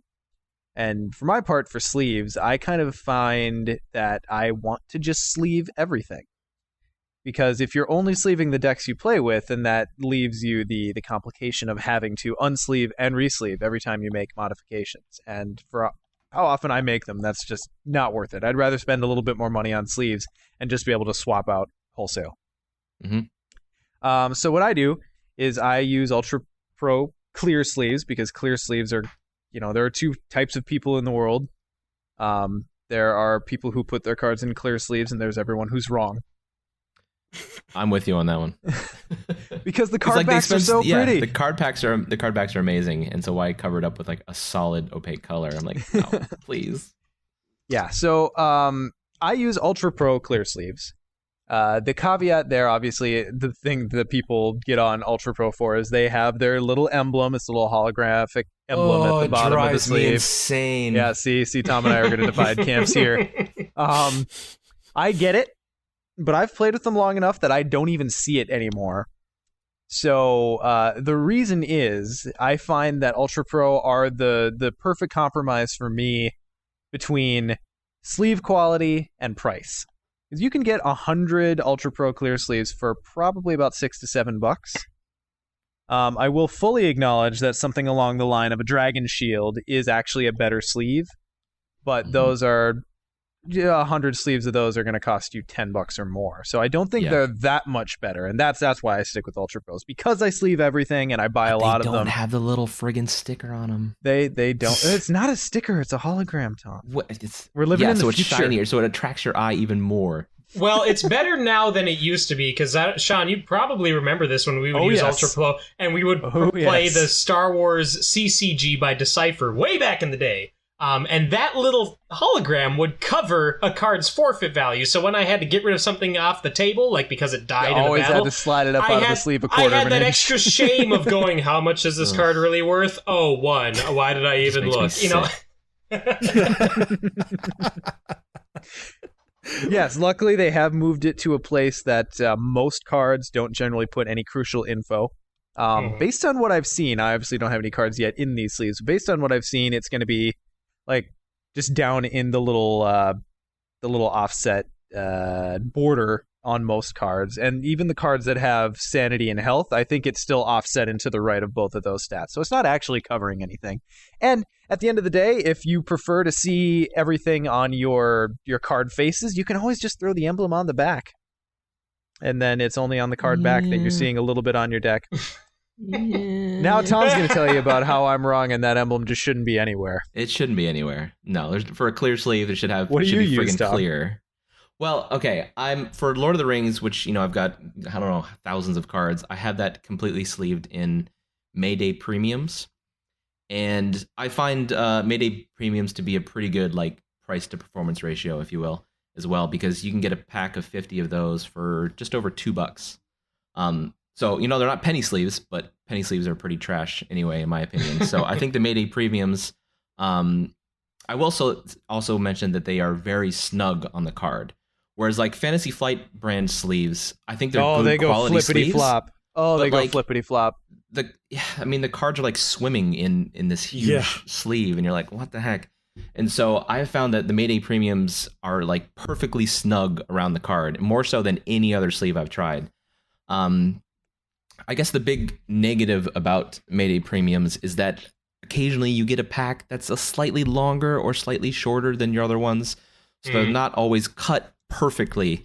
And I can understand how that can frustrate a lot of people. But I've been using them for years, and like I said, for their price, I think they're very good sleeves. See, you know what? I'd rather look at that emblem than deal with those little length vagaries on top, where it's like, oh, I remember this expansion was sleeved in this length. Oh, this is my card here. And so for this game, I was trying out a couple of different sleeve options for Arkham Horror, and so I picked up a couple of packs of the Dragon Shields, and I gotta say I'm very impressed with them. A little bit bigger than the Mayday Premium, so there's a little bit of space around the card, but nothing like the FFG style card. So I think they're still a pretty good size. And also, someone turned me on to they have a matte clear, so that one side is just kind of standard glossy, and the other side has a matte finish to it for the card back. And I'm actually really, really impressed with these. So I'm thinking I might make the switch over to these for this game. A pack of those, they sell them in packs of 100, and they're $10 a pop. So they're a little on the pricier side. Which side does the matte go on? Is it on the card back? Is it the back? Okay. Yeah. Now the one thing that I've heard about if you flip it around so the matte is on the front, then it can slightly obscure or blur the text. I mean, the text is still legible. Sure. But I think it's kind of designed for the back side of the card. Okay. So that being said, since we do have double-sided cards in this game with our acts and agendas and locations and stuff, I might sleeve those in the Dragon Shield, just standard clears that are glossy on both sides, and then use the matte back clears for all the player cards and regular encounter cards. One thing I've heard about the matte cards in both Dragon Shield and on the Ultra Pro side is that it helps out with those first initial shuffles because they feel great. Yeah. oh man, a deck sleeved in brand new sleeves. Ooh. Oh man, that is like prison soap, baby. And you have to play through it a few times and get some finger grease on there before everything starts getting a little bit attack and it slides a little bit nicer. But I feel like the matte ones, I have matte ones on my legendary cards, and they do shuffle better, I feel. Yeah, really nice. Ian, do you clear sleeve or are you wrong? I do clear sleeve for Lord of the Rings. I'm planning for Arkham. I use colored sleeves for Game of Thrones because I can take or leave those card backs. And I kind of like the colored ones for those. Have you ever really looked at the card back for Game of Thrones though? There are so many little house emblems hidden in the structure of that book. It's actually kind of cool. I would recommend doing that. Yeah, that's a good point. I never actually have. So, but yeah, they are pretty nondescript. But so I've tried out a few different sleeves, which I feel like has given me a good place to kind of decide what I want to do for Arkham. I think I've tried all of the ones you guys have mentioned. I've even tried penny sleeves, which just don't use penny sleeves. There's no point. Like they're just split open. Like if you like look at them the wrong way. So, I've tried Ultra Pro. Yeah, the sticker does drive me crazy as well. So I'm not going to be doing that. I use Mayday premiums for Lord of the Rings, and those are good. But the problem is really that I tried the Dragon Shields for Game of Thrones. And I only sleeve like the decks I'm using for Game of Thrones since I hardly ever play that game, so I only need to sleeve a few. So I was like, okay, I'll try out these Dragon Shields since I only need to buy like 2 packs worth. And then I fell in love with them. Like the feel of just shuffling Dragon Shields is just amazing. So I think that's probably what I'm going for Arkham. I'm probably gonna do like the clear. I'm probably gonna do pretty much identical to Tom, which is like the clear mats. It's up for the double-sided cards, which I'll do the clear, just the straight-up clear for those. Oh, then you got to keep two kinds of sleeves on hand, though. What was that? Then you got to keep 2 kinds of sleeves on hand, though. Yeah, that's the only bad part. That's going to be a pain. I think I might order just a couple of packs just to see how they look in person and make the final decision. Maybe I'll just do all clears, but I don't know. That is an important point. If you're going to experiment, do it early. Yeah. Because once you've sleeved, 1,000 cards in the same sleeves, it's pretty hard to go back. Yeah, that's why I feel like it's like some people might be like, why so much agonizing over sleeves? Oh, yeah. But for someone who has a huge Lord of the Rings collection and different cards are like in different kinds of sleeves over time, and then now the thought of having to go back and re-sleeve stuff, I'm just like, no, I don't want to do that. Like, I'd rather like pull out a tooth than do that. So I really want to make sure I have the solution I want for Arkham beforehand. So I just want to sleeve everything, never have to think about it again. That's basically what I'm aiming for. Seems good. Nick, I know you're a little bit more on the minimalist side for sleeving in the past. Do you have plans for this one laid yet? My plans for sleeving Arkham Horror literally came down to me looking at my past card games and going, which ones of you can lose sleeves and which ones do I have enough of? I'm such a cheapskate. I'm so ready to like piss everybody off when they come to Arkham Nights and they see that I've got these shitty sleeves with like, some are opaque, some have art on them, some are clear. None of them are the same quality and everything, but I'm like, no, my Guardian deck has my favorite sleeves, and this one, like, I literally just go, well, I haven't bought sleeves in a long time, but when I was buying sleeves, I went for what was cheap, I would literally go, all right, again, talking Magic for a second here, I'm building my green deck, can I find a green or nature-themed sleeve that's cheap that I have 60 of, or that I have 50 of, or whatever I was doing, and so then over the years, I've just accumulated this cardboard box filled with like tiny little boxes of other different types of sleeves. So what I have some upper deck ones that I'll be using for encounter cards, just because I have a lot of those and they're all the same style and color. And then I also have some opaque backed colored Dragon Shield ones that I'll use for my decks. And what I plan to do is, like, for instance, if I do a Guardian deck right off the bat and I like it, I'll sleeve the Guardian deck, and then I'll also sleeve extra cards that I'm like, this is probably one that I'll swap in or whatever. That's how I did it for Star Wars when Fantasy Flight did their Star Wars LCG. I did my deck, and then I used my extra sleeves of that same type to do like my quote-unquote sideboard. So that's my plan for now. If I get to the point, I have thought about pulling the trigger and doing all clear sleeves like you do, Sean, but I haven't done it yet. And I have so many sleeves already that are sitting around that it kind of feels like a waste at this point, but I guess we'll see.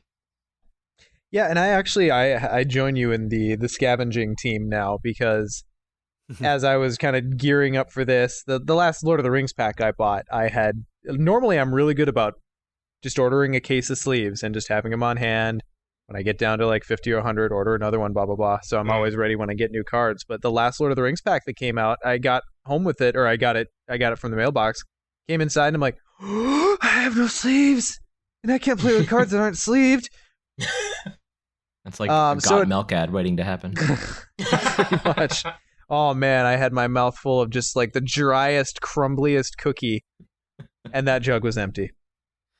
So it actually made me look long and hard at the other LCGs that I've collected and sleeved and haven't played in forever. Like Netrunner was the first among them, where I collected that game from its launch point to I think its third or fourth deluxe, whatever the Wayland and Anarch one was. I collected all the way up through there and sleeved every single card. And I hadn't played that game in close to 2 years. When was the last time we played it at our quarterly game night? Oh, a while ago. The last time I suggested it. So probably about a year ago. Very long time ago. Mm-hmm. So I'm sitting here going, you know what? I think I need to just let go. So I took a night. I grabbed a bottle of wine. I turned on a movie, and I unsleeved. I put on some Barry White. Netflix and sleeve. There's no, it's unsleeving. So you just hear purr, purr, purr. Let's skip the Netflix and just sleeve. It's so zen. But anyway, I unsleeved pretty much all of my Netrunner cards except for the decks I had constructed. And, it was kind of nice and cleansing because now I have sleeves I doubt I'm going to have to buy sleeves for another year now because I was able to cannibalize all of these. And now I'm ready. I've got my Hobby Lobby box that was empty before and now chock full of sleeves waiting for cards to go in them. Well, and the only reason... Go ahead. I was just going to say, the only reason why I ever thought about doing clear sleeves for Arkham Horror, whereas I never did with any of my past card games that I played, is simply because of the card backs. Like, looking at the games that I gravitated to in the past, they've all had card backs that are literally just the logo of the LP that is represented in the card game. Like, it's never been very inspiring. But I love these Arkham Horror ones. So honestly... As tableau as it is, or what taboo, not tableau, oh my god. As taboo as it is, I'm probably going to play my first few games unsleeved. Gasp, silence. But I'll probably... That's cool. Get him. Yeah. And that's honestly what I've been doing when my wife and I have played other games. I've been playing them unsleeved because, again, I've been cannibalizing those sleeves for Arkham Horror. So we've been playing. I've been making sure the kitchen table is wiped down and then dried, and then I'm like inspecting it. Like, is there anything sticky? Because I have a 6-year-old and a 6-month-old, so there's going to be sticky stuff all over that table. It's like, it's a nightmare. But I'll probably end up doing it just because those card backs are so beautiful. God, I do that to my table even though all my cards are sleeved.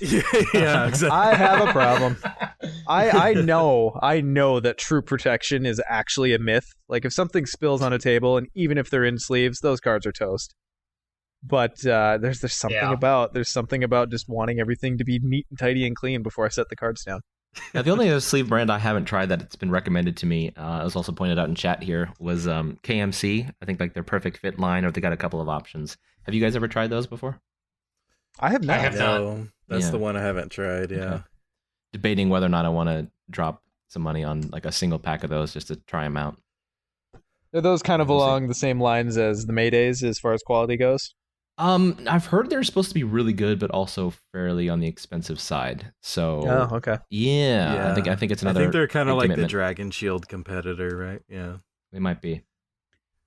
So, moving from sleeves, talking about there's one last thing worth mentioning, which is we have the the little mini investigator cards. So if you Oh, want to yes, yes, sleeve yes. those as well, Oh, I God, just yeah. picked up like 100 of the FFG mini like yellow sleeves, which fit those. So I think I'll be safe with 100 Yeah, sleeves, last you quite unless a we long get time. like 200 investigators. So Do we know I at think this you point that buy those one are of going to those be? in your set.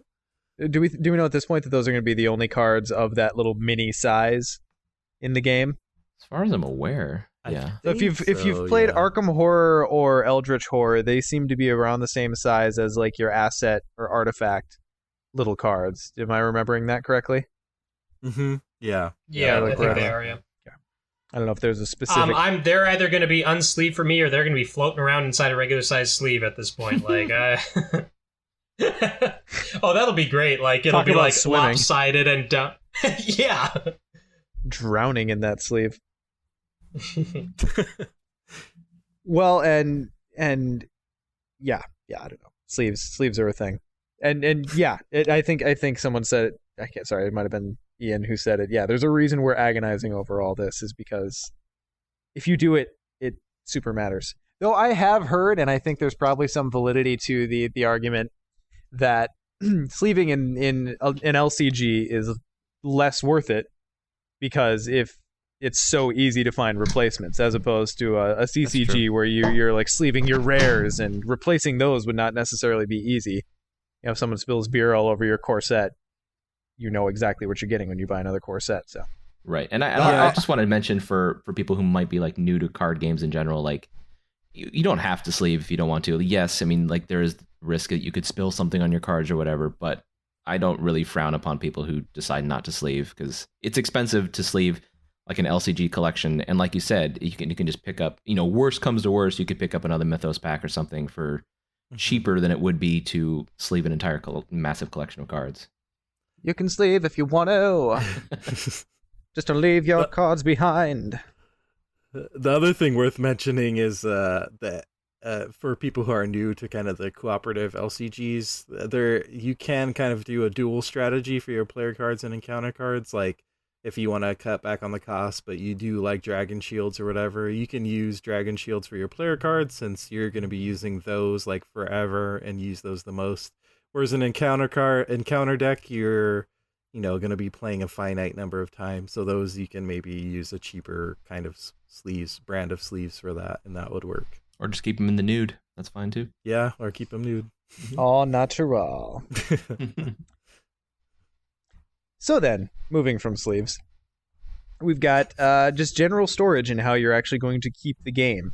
I think one thing that happened with FFG, it might have been last year. I think it might even have been the year before that. I think Conquest was the first LCG to use a box that basically was too small to stand the cards up in.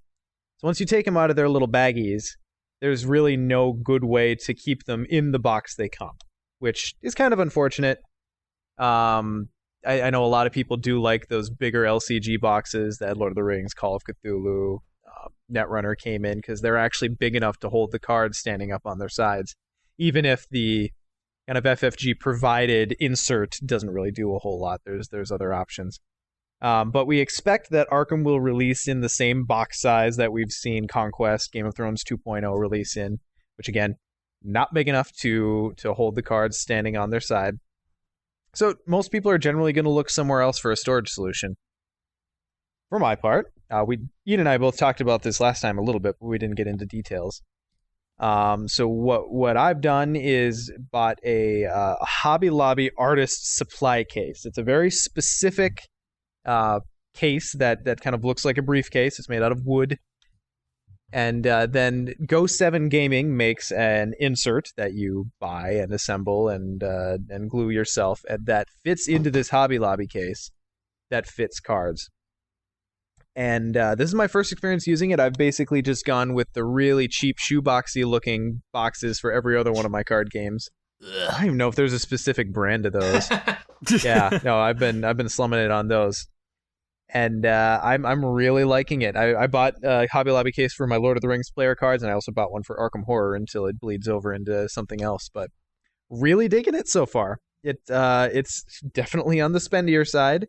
I think the Hobby Lobby case itself is normally $25. I happened to get it when it was on a coupon, so it was like $18. And then the insert that I got was close to 40, I think, 39 plus ship, and shipping was intense. So it's not the cheap way to go, but I am very pleased with how it turned out. Ian, how's it been working for you? Have you actually got anything in it yet? Yeah, I mean, it's basically reserved for Arkham, so there's just like echoing caverns inside until the cards get in there. But I do have it all set up, and I love the look of it. It's definitely a pretty sexy solution if you want something that looks good and you're willing to spend some money. So I got the artist case as well. They have a light and dark color these days. If you are able to wait, like Sean mentioned, they do have coupons. And from what I understand, they have coupons on Hobby Lobby pretty frequently. So maybe wait until you get one of those. And then Go 7, I got my insert from there specifically for that case as well. I understand that Broken Token has them as well, but I went with the Go 7. And there's a few different types. So pay attention to which type you want to get. I think there's 4 or maybe 5, at least 4. There's like a vertical one. There's the one where the cards go on horizontal. The thing to pay attention to is they do mention that certain card sleeves are very snug fits. Yes. So I actually got the horizontal one, which fits fewer cards because I'm planning on using Dragon Shields, and they specifically mention that Dragon Shield sleeves are very snug in the vertical style. And the last thing I want to do is each time I play have to like struggle to like pull my cards out and have to deal with all that. So I just went with the other solution, and once I run out of space, then I'll deal with that when that happens. But yeah, if you're willing to spend the money, it's a pretty easy way. You have to do some basic assembly of the insert, nothing too crazy, and then you have a solution that should last a couple years at least, I think. A few years. Yeah, and I ended up going with and there's even 2 different flavors of the vertical. So there's just the standard 5-row, which fits. It has equidistant 5 rows, and then it has a smaller row on the side where you can put like accessories or a bit box that they also sell. And then there's one that has 4 equal-sized rows. And then the center row is a bit thicker for maybe deck boxes or play mats or whatever else you can shove in there. I got the latter one that has the wider middle row. And I actually I don't regret it because it still totally works, but I don't think I'm going to use that center as often as I initially thought. I kind of wish I had just sprung for the one that had just the regular 5 rows and just go all out on the card storage as opposed to leaving. Unless you end up getting miniatures for each and every investigator. You know, That'll be a good use. I'll be patting myself on the back if we end up going there. But yeah, no, I think it's worked really well. I have everything in Ultra Pro sleeves, and the vertical, the 5-row, they all fit fine. They're kind of snug, but they're no more snug than I'm comfortable with. So, if you're using anything wider than an Ultra Pro, I might give it a second thought, but the vertical one works great for me. So nice. Now, Tom, you're kind of in the no one makes it the way I want it, so I'm going to create it myself kind of kind of guy. Yeah, that's how it's been for Lord of the Rings, and I'll go over what I've done for that. Because the Hobby Lobby box does look really nice, and I've kind of been on the fence about picking one up for a long time. I would have to imagine that once it's all filled up, it's like you're carrying around a tree trunk in a briefcase. Like, oh my god, yeah, it's like just blocks of compressed lumber is really all it is. And I've heard people have upgraded like the hinges and the latches on it, just to be on the safe side, to kind of combat that weight. So yeah, I don't know exactly what my plans are for this game. I'm gonna kind of feel it out and see what works. But for Lord of the Rings, which has been out for, I don't know, 5 or so years now, and it's got a massive card pool, I've kind of taken a modular approach to how I store the cards. And it might end up working well for this game as well, because you have your encounter, your campaign, if you will. You have a cycle, which is your expansion and the 6 packs that follow. And so I've kind of taken a cycle and put them into a deck, a long deck box. And yeah, you can go with the cheap standard white cardboard ones that are readily available. I kind of took the time to kind of design artwork for all the sides of a box, and I found a company online called superiorpod.com that actually offers long deck boxes in 6-inch, 8-inch, or 10-inch sizes. And you can upload a PDF or whatever of artwork, and they will print out and assemble and ship them to you. The prices are good, but they are terrible on customer service. And I remember, I think the first time I ordered from them, it took like 6 months to get the boxes. So Oh man. Ooh. I can't really endorse them. I don't know if they've gotten better, but I have yet to find another place that offers such a product. So if anybody knows, hit me up. But it was really nice because then, if I'm interested in playing a campaign or, a scenario, I only have to grab the deck box that's specific to that cycle. And I think that'll work great for Arkham, because then I can just have a campaign in a box, as it were. And then when it comes to player cards, again, Sean and I have had kind of a running gag about, binders versus... Oh, no, this is real. Yeah, binders versus card boxes. And for the longest time, I had all my Lord of the Rings player cards in one of the core set boxes, really. But it came to a point where it was starting to burst at the seams, and I had to think of another solution, whether it be a second core to kind of store all the player cards or whatnot. But I kind of finally took the plunge and bought binders for each sphere, or in this case, it could be each class would have its own binder to store all the player cards.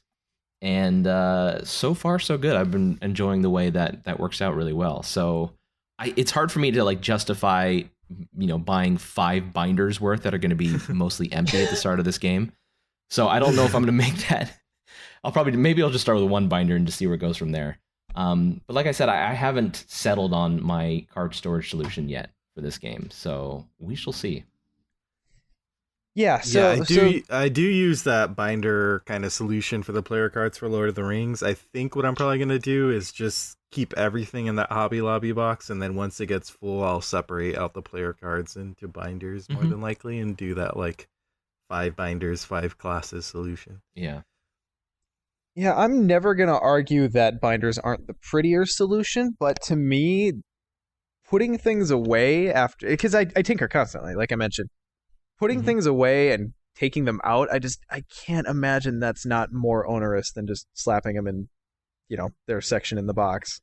I know we still owe each other a deck building race at one of these. We really do. We really do. But I do remember flipping through player cards in a little box, especially as the box gets more and more full. It's harder and harder to kind of flip through and find the cards that you want.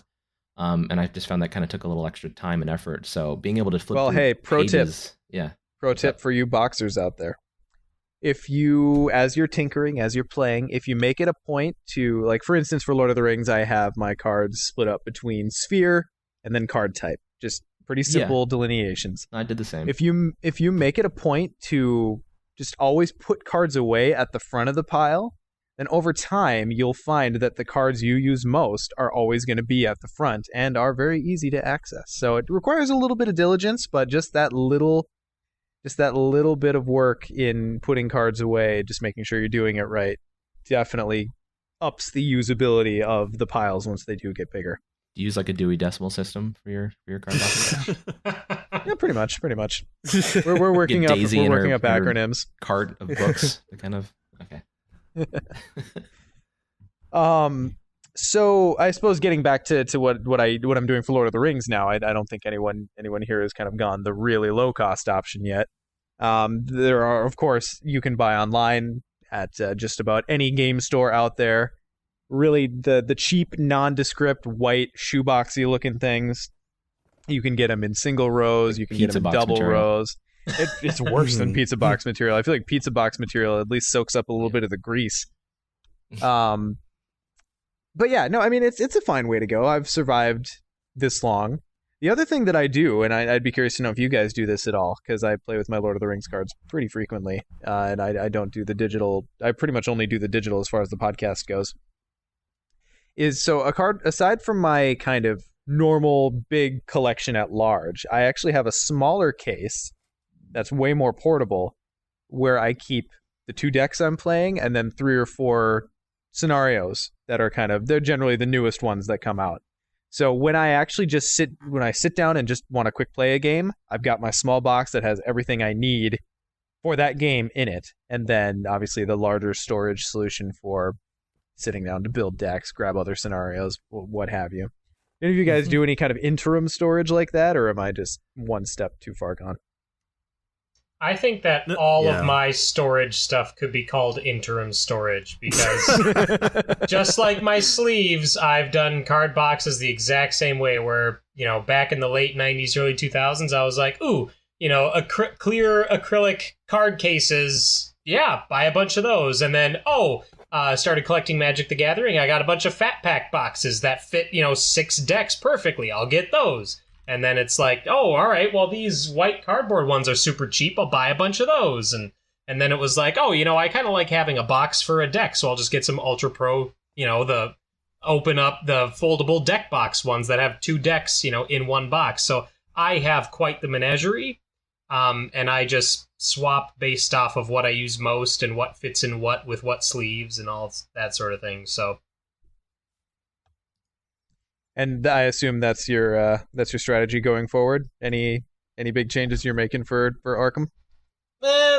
Not really. I opened up a couple of I have 3 single Ultra Pro deck boxes that I'll use for my favorite player decks, and their extra cards. And then I have one of those Pro Dual deck boxes that has the Velcro that you fold open, and it has 2 spots for decks. That'll be my encounter stuff for now. Once my collection grows, because.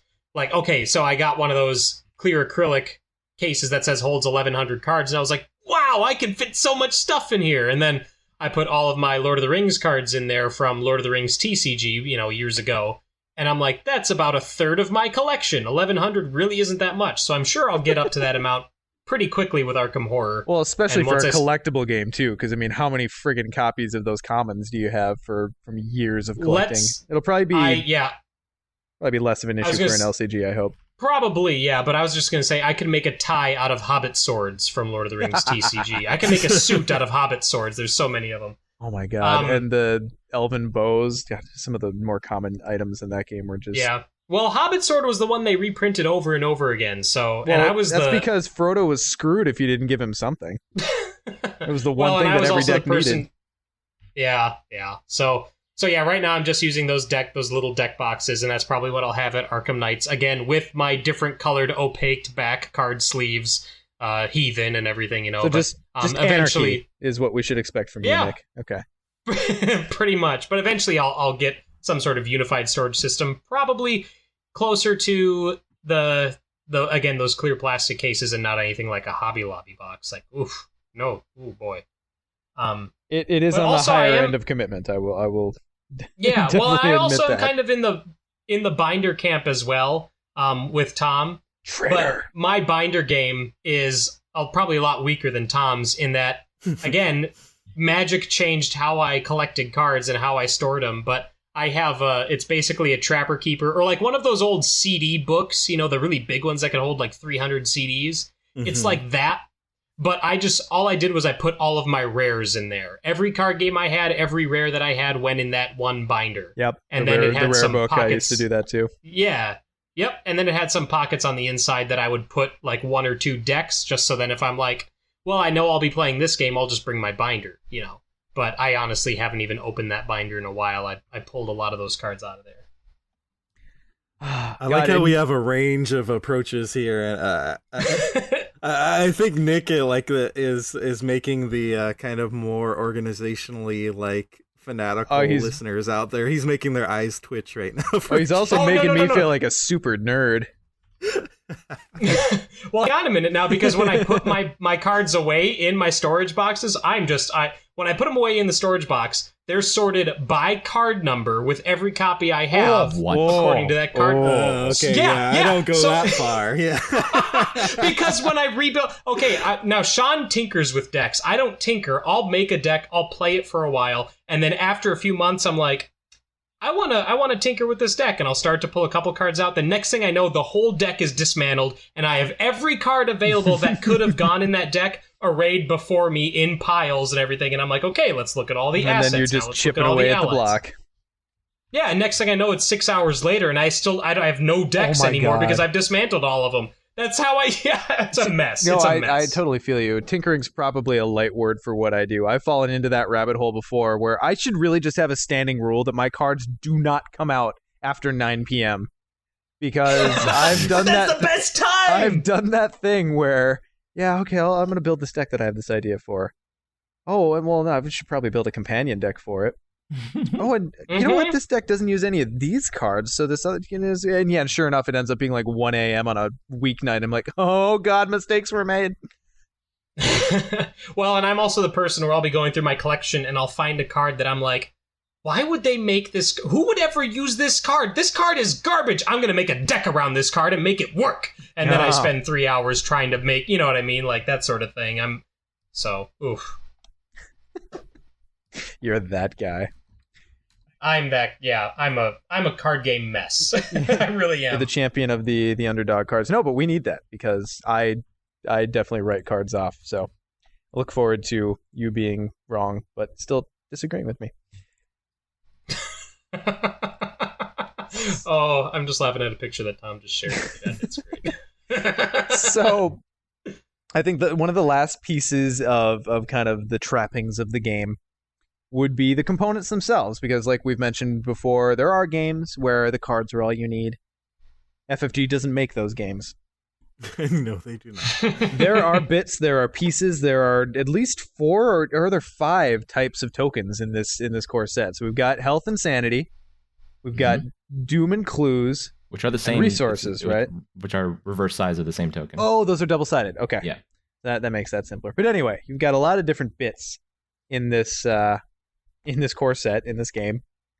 And there are the great thing about this being a Lovecraft-based game is there are scores and scores of games that came before it whose component upgrades can be cannibalized and repurposed. This is true.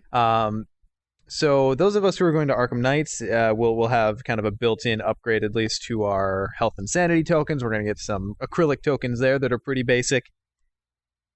What have you guys seen and or come up with for upgrading the tokens specifically? I don't know. Like, it's funny because the cardboard tokens, if they're designed well, I actually find them to be pretty sufficient, especially with most of FFG's games. So, I mean, eventually I did, like for Lord of the Rings, for resources and stuff, I eventually made the switch to dice, like little dice to, just use as a tracker on your cards for how many resources or how many wounds you have. And that's fine, but, I think the tokens themselves are still really solid. And from the one demo I played of Arkham Horror, I don't foresee myself swapping out these tokens unless something really catches my eye. God, I am kind of in the same boat. Normally, I am the first. I know. Normally, I'm the first one. Sean! I'm the first one to go. Oh yeah, I'm gonna get this and this and this. But from what I've seen, not only are you the first one, but you one up yourself in that you're like, oh, I got new tokens to replace the old replacement tokens that are replacing these tokens, and then I got these tokens. That is not a joke. I have 3 separate component upgrades for Lord of the Rings. Wow. Though I do end up using dice more often than anything. You still end up I was going to say, the funny thing is you still end up using the Death Star dial from the multiplayer Star Wars expansion for your threat. Like, that's not even a component upgrade. You just take it from another game. Well, I got my second core set around the same time that my dog was a puppy, so we had some casualties. But luckily at the COTR event this last year, we had custom threat trackers as our swag. So problem solved. I have our swanky ones now. But yeah, for this game, I've really been digging the design. I mean, the health and sanity, I mean, there's only so much you can do with hearts and brains, but the kind of, and I wish I knew enough about art to talk about what it is, but they've got almost like a stained glass look to them where the colors are kind of segmented. I kind of like that feel.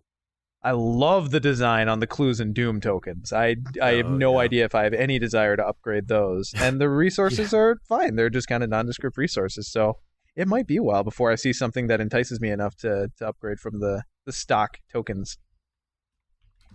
Yeah, I'm very much a component purist where I use what the game came with because that's what they intended you to use for the most part. Like, that's kind of how I view it. If I change anything out, I could see bringing colored glass beads for like resources and stuff because I have so many of those lying around from past card games. So, yeah. Ian, how about you? I know you've got you got a chaos bag upgrade, but have you done anything for the tokens yet? I was considering it because I think, part of what's happened is as we're waiting for this game, it's like what you do to kill time is like look for possible upgrades. At least that's what I do. And so I looked at, different token options because the hearts and brains are used in various other Arkham Files games like Arkham Horror and Eldritch Horror. There are some kind of like acrylic ones out there that you can search for. And I'm trying to think of what else there's been. But in the process of doing that search, I was like, I don't want to pull the trigger on that because I'm going to buy this game. I'm part of what I'm buying is these tokens, and I want to get some use out of them before I upgrade them. Like, I have fond memories of the early days of Lord of the Rings LCG and just using those tokens until they started getting like ruffled and white around the edges. And, Yep. I kind of want to do that with Arkham and get some use out of it before I upgrade the things. So, and as you mentioned, I love the Clue Doom design, so I have no idea what anyone could do to make me upgrade those. And the other big thing is I really want to see what Team Covenant's going to do for custom tokens. So, for those not familiar, Team Covenant's a game store, both in online and physical form. They do subscriptions to the various LCGs, which I use, so you can sign up and just get it mailed to your door. And they've also done custom tokens for each LCG. I think they've hit all the LCGs. Mm-hmm. And everything that's been released since Netrunner, I believe, and they even went back and ended up doing Lord of the Rings ones. So right, and the cool thing is that they tend to adapt with their tokens to the game. So like for Lord of the Rings, they did wooden ones to kind of match like a fantasy theme, and for Netrunner, they did these kind of like futuristic, cyberpunky looking things. So I'm very curious what they'll do for Arkham Horror. And perhaps I'll buy them, perhaps not, depending on what the design is like. But yeah, for now, I don't feel a pressing need to upgrade. I'm just going to use those tokens, get some use out of them. Yeah, I'm very excited to see what they do. They always have a very keen eye toward design. I think I've gotten every upgrade, well, just about every upgrade, at least for the games that I was playing at the time that they came out. Their Netrunner ones, God, those are so good for that game. And I really like the Lord of the Rings ones. The only criticism I have about their Lord of the Rings ones is that Lord of the Rings just tends to be a very stacky kind of game. Like, the amount of progress and damage that you need gets into the double digits, like, real quick. So, that's a little bit of an issue. And I hesitate to think it's going to be an issue here, except for maybe on some of the boss monsters that get like 5 toughness per investigator. But yeah, very much looking forward to what they come out with. Tom, Yes. do you have any upgrades in mind, or are you on the wait and see bandwagon? I'm on the wait and see, especially for the tokens. I know we have a couple of other topics, other pieces to this game that we're going to talk about. But as far as tokens are concerned, I'm pretty happy with what we're getting so far. Yeah, and despite all my talk, I actually did at Gen Con happen across some Lovecraftian coins that really turned my head. I don't know if I'm going to use them for this game, and if so, what they're going to be. Maybe resources, but they are really cool. I got them. Those do look really nice. I did get a chance to see them, and they look great. They're from Yeah. Draw Lab, I think was the vendor's name, and I don't even know if the Cthulhu ones are up on their website yet. They might have been an early release at Gen Con. Not. Oh, damn. Yeah, the last I checked, they're not up there, unfortunately. Yeah, I guess that's true. That's one I've thought about is the resource tokens, because those are the most plain. It's just kind of a crate, so I could see replacing those with coins of some kind. Yeah, these ones are pretty cool. They've got an elder sign and kind of some etchings along the outside on one side of the coin, and then on the other side, it's the Cthulhu idol kind of surrounded. They're pretty sweet. They're also kind of big, though. So if I'm going to use them for resources, if I'm popping 4 of these things down on a card, it's going to block the art. So I don't know. We'll see. I'll bring them and see how usable they are, but they are very pretty. Mm-hmm. So moving off of tokens, we've got probably, I'm going to call, is what's going to be the most upgraded piece in this game, because it's a part of the game that you need, and it's a part of the game it doesn't sound like comes in the box. And that's going to be the Chaos Bag. So now, Ian, I know you had that really cool kind of upgrade. It ended up being a dice cup, wasn't it? Yeah, it's a dice cup from, I should have looked up beforehand. I can't remember the company right hand. offhand right now. I'll have to look it up. But yeah, it's Oh, a dice sure, cup yeah. with kind of tentacles and Cthulhu theme on it. And the reason I liked it is because it has the lid on it, so you could put in the token, shake it up, and draw the tokens out that way to kind of get that extra randomization out of it. And I do like that idea. For my part, that seemed good. In my experience using just kind of a standard dice bag for the monster cup in Eldritch Horror, kind of having that weird fabric thing where it seems like flat all the way down, and you kind of have to like get down to the bottom and jiggle things up to make sure that you feel like it's actually been randomized at that part. Not so much a fan of that. So to that end, I've been favoring, and I did this for Dice Masters too. I played Dice Masters a little bit. Dice bags that have a little bit of an ass on them. Mm-hmm. So ones that are they're actually built with. Tom, you were very very on board with your answer on that one there. He's like, yeah. But yeah, the ones that actually have a bottom built in structurally to them, I think are way better because as far as randomizing the tokens go, you just draw the string closed and you shake the thing around a little bit, and even when you reach your hand in, you have some area to shuffle the tokens around in, as opposed to just kind of the random flat bag. I'm going way far into this, but that's something I think about when I'm talking about this chaos bag.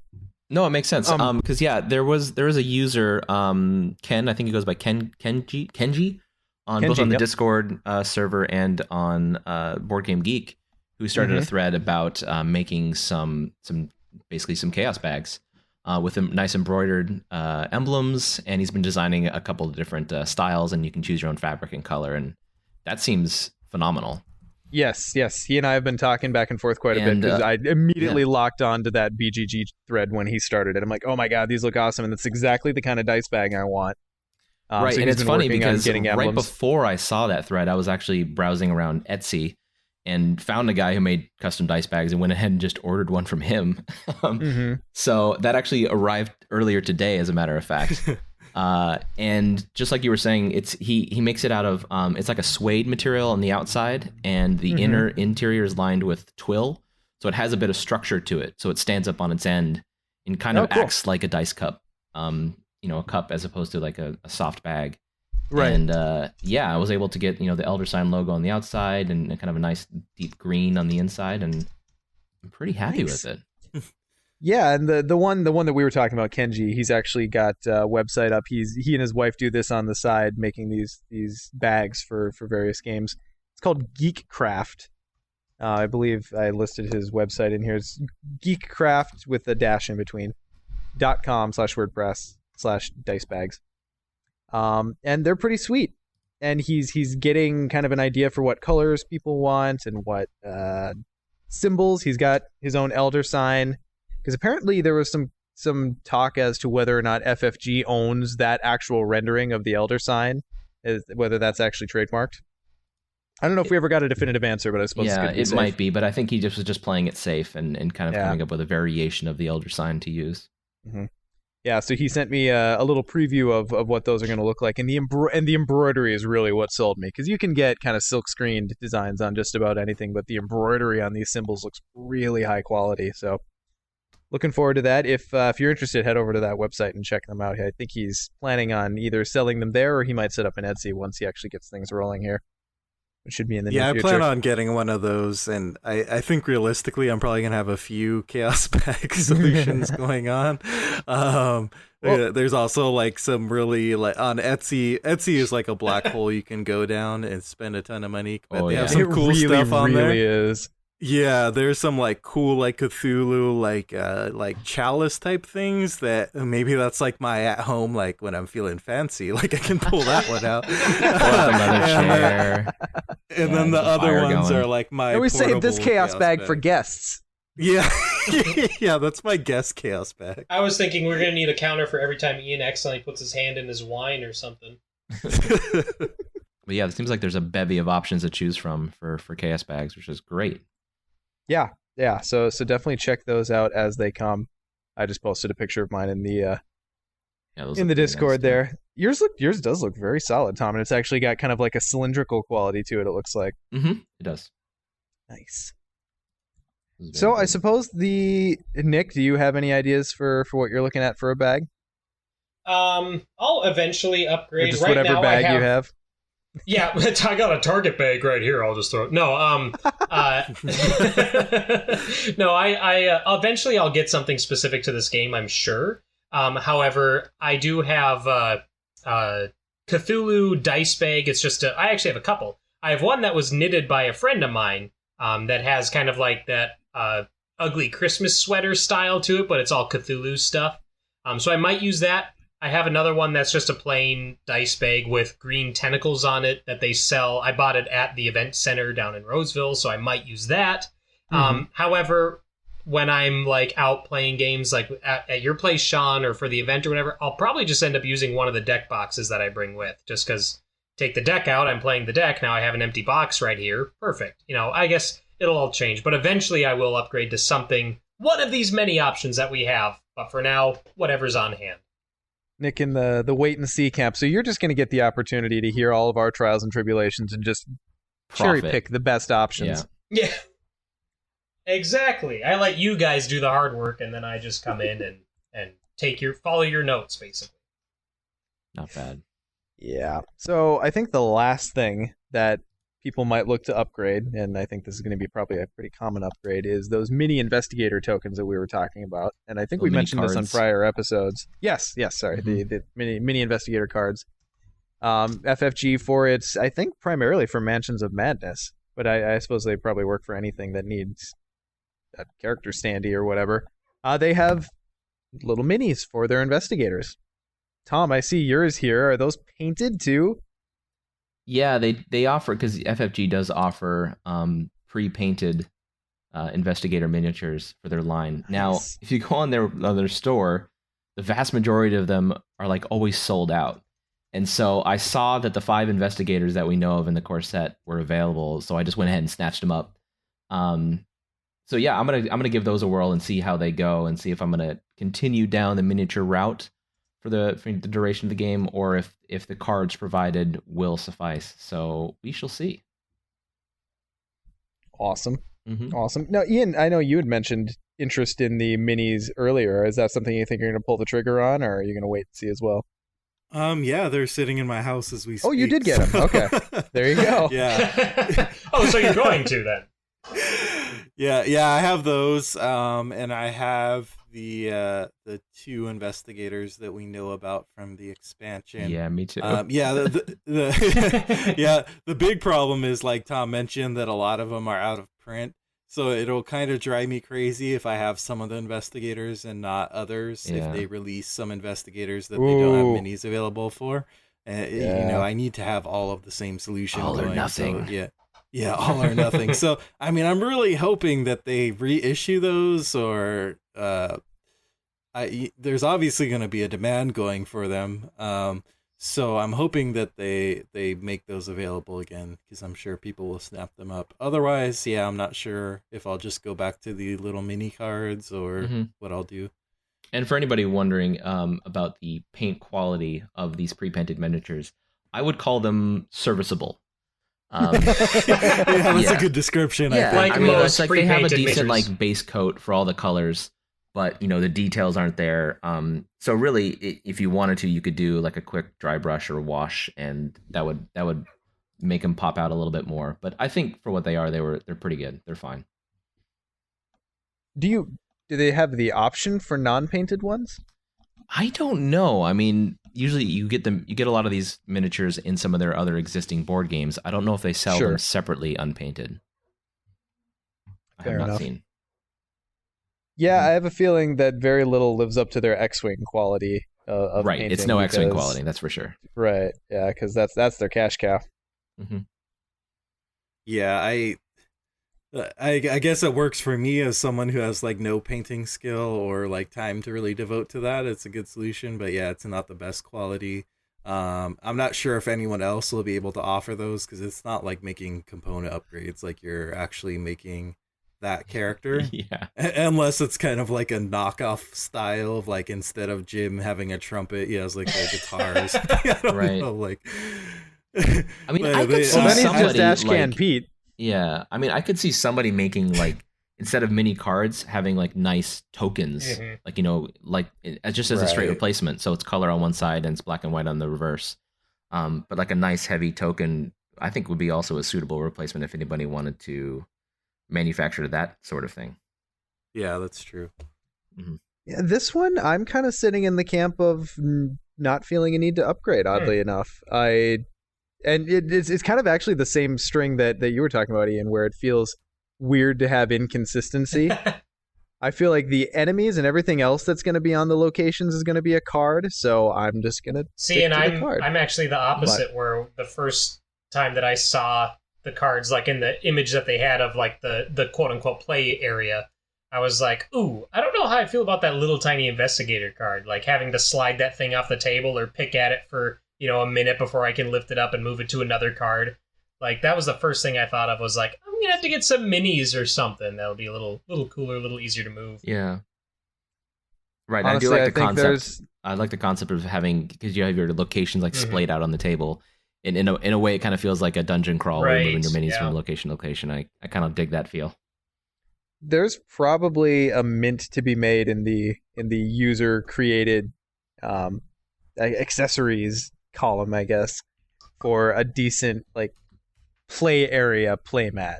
They had those really cool ones at Gen Con, but if my history with FFG teaches me anything, they're not going to sell those. So hopefully I'm not holding my breath. Right. I'm gonna try to work on designing a playmat myself. We'll see how long that takes me to get underway. Sweet. With all the wealth of free time I have these days. Well, I know your Lord of the Rings one was gorgeous, so I'll look forward to that if you ever pull the trigger on it. Yeah. Speaking of which, playmats, Nick. That's your solution to the little flippy problem you're having with the mini. That's what you need. Is just a playmat under the card. I keep, like, I always want to get a playmat, but my thing is that I'm like, I want a playmat with some really sick artwork on it. I want something that's going to look awesome, or at least be thematic for the game. So I'm always like, man, if only I could just make my own playmat. So I've looked at some online options, but I never pull the trigger on it. I never actually go through with it. But it is work. Eventually, maybe. It is work. All right, guys. Anything else you wanted to talk about as far as kind of the practical collection aspect of the game? I'm already running out of space. Well, I think we established that you're just constantly scavenging, aren't you? You're like the I am, yeah. You're our card collecting Jawa, more or less. All right, well, guys, I think that closes our general content. So let's move into a little bit of technical time. Nick, what you got going on? What's grabbing you? Oh my gosh, you caught me in mid stretch there. What do I have going on? Technical time. Let's see. My wife and I have played some of the older card games that I, as everybody knows or should be aware, that I am absolutely in love with. I dug out the Lord of the Rings trading card game from Decipher, and we played a game of that, and she stomped me. That game is one where each deck represents both the free peoples, the good side, and the shadow, the evil side. So your deck is both. And basically on your turn, you're playing your fellowship, and your opponent is playing their shadow against you. And then on their turn, you flip-flop. It's actually a pretty cool design. Multiplayer got really fun because then it was like a one versus many, but the allies were always switching every single turn. But it's basically survive to site 9. Get from site 1 to site 9, moving one site each turn at the minimum, maybe more if you can do that. But really cool game. It was my favorite card game for the longest time, even well after it stopped being printed. And then a friend of mine, the Magic player friend of mine, found out how to make a troll swarm deck. Ruined it for everyone. He takes like 4 resources and turns it into 4 trolls, and you're like, this shouldn't happen. I don't want to play this game anymore. That's because it was the jump. He does that with all the jump the shark, and yeah, I've played against this deck too. It's no fun. No, it all isn't. the jump the shark later sets that kind of Does he include older cards too? I can't remember if his deck is technically legal for tournament play. No, he did all post movies sets. So it was the ones, it was the like really janky, one. Mm-hmm. Yeah, so it really, and they came out with some cards towards the end of that game's life that were just like, why would you have this? Why would you do something or have something that does this? And of course, especially with how brilliant the economy is in that game. Like, that's my favorite part about that game. And then they go and upset it by not putting turn limits on some of those cost reducers. Exactly. So we played. You should not be able to play 4 trolls in a single turn in just about any situation. But, right. Yeah. God damn it, Evan figured it out. So we played a game of that, and she stomped me. Another night we played a game of the Wars TCG, which I've talked about here and there. That's that location control game where it's all about you have locations that are in play. You play locations from your deck, but when you play them, you have to decide if you want to play them as a brand new location that you'll then have to try and hold from your opponent, or if you want to reinforce a location already in play, thus increasing its importance to you. It's very, very strategic game, and when it comes to dead card games, this one takes the cake for me because it takes a system that had a lot of legs to it with the Star Wars CCG. It takes that system, rips it out of the Star Wars universe, puts it in a brand new sci-fi universe that honestly died before it ever had any right to, because it's phenomenal. It was really cool. It was. I love the Wars universe, and I could talk for hours about it, but I won't. I won that game, thank God. Like, I retained some of my card game. Like, she's very much a casual gamer, whereas I'm planning everything out, but it usually doesn't help. Anyway, we also played the board game Lords of Waterdeep.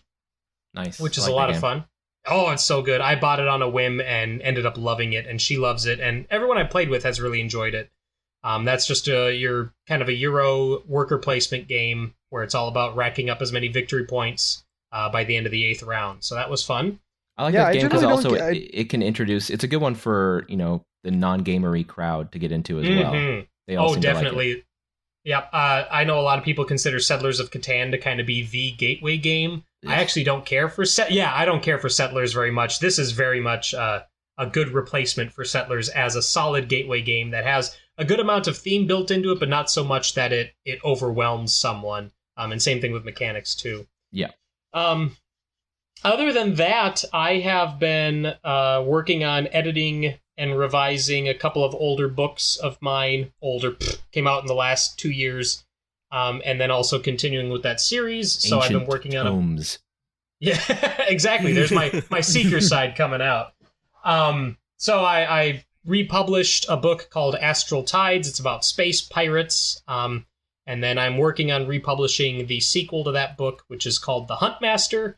So go to nicholascorey.com to check those out. I would appreciate it. They're pretty short. They're $2.99 for the digital version, and I'll have print on demand for like $6 or something like that. So sweet. And other than that, I don't really think I have anything else going on right now. Of course, I thought of stuff earlier, but I forgot it by now. I should write that down.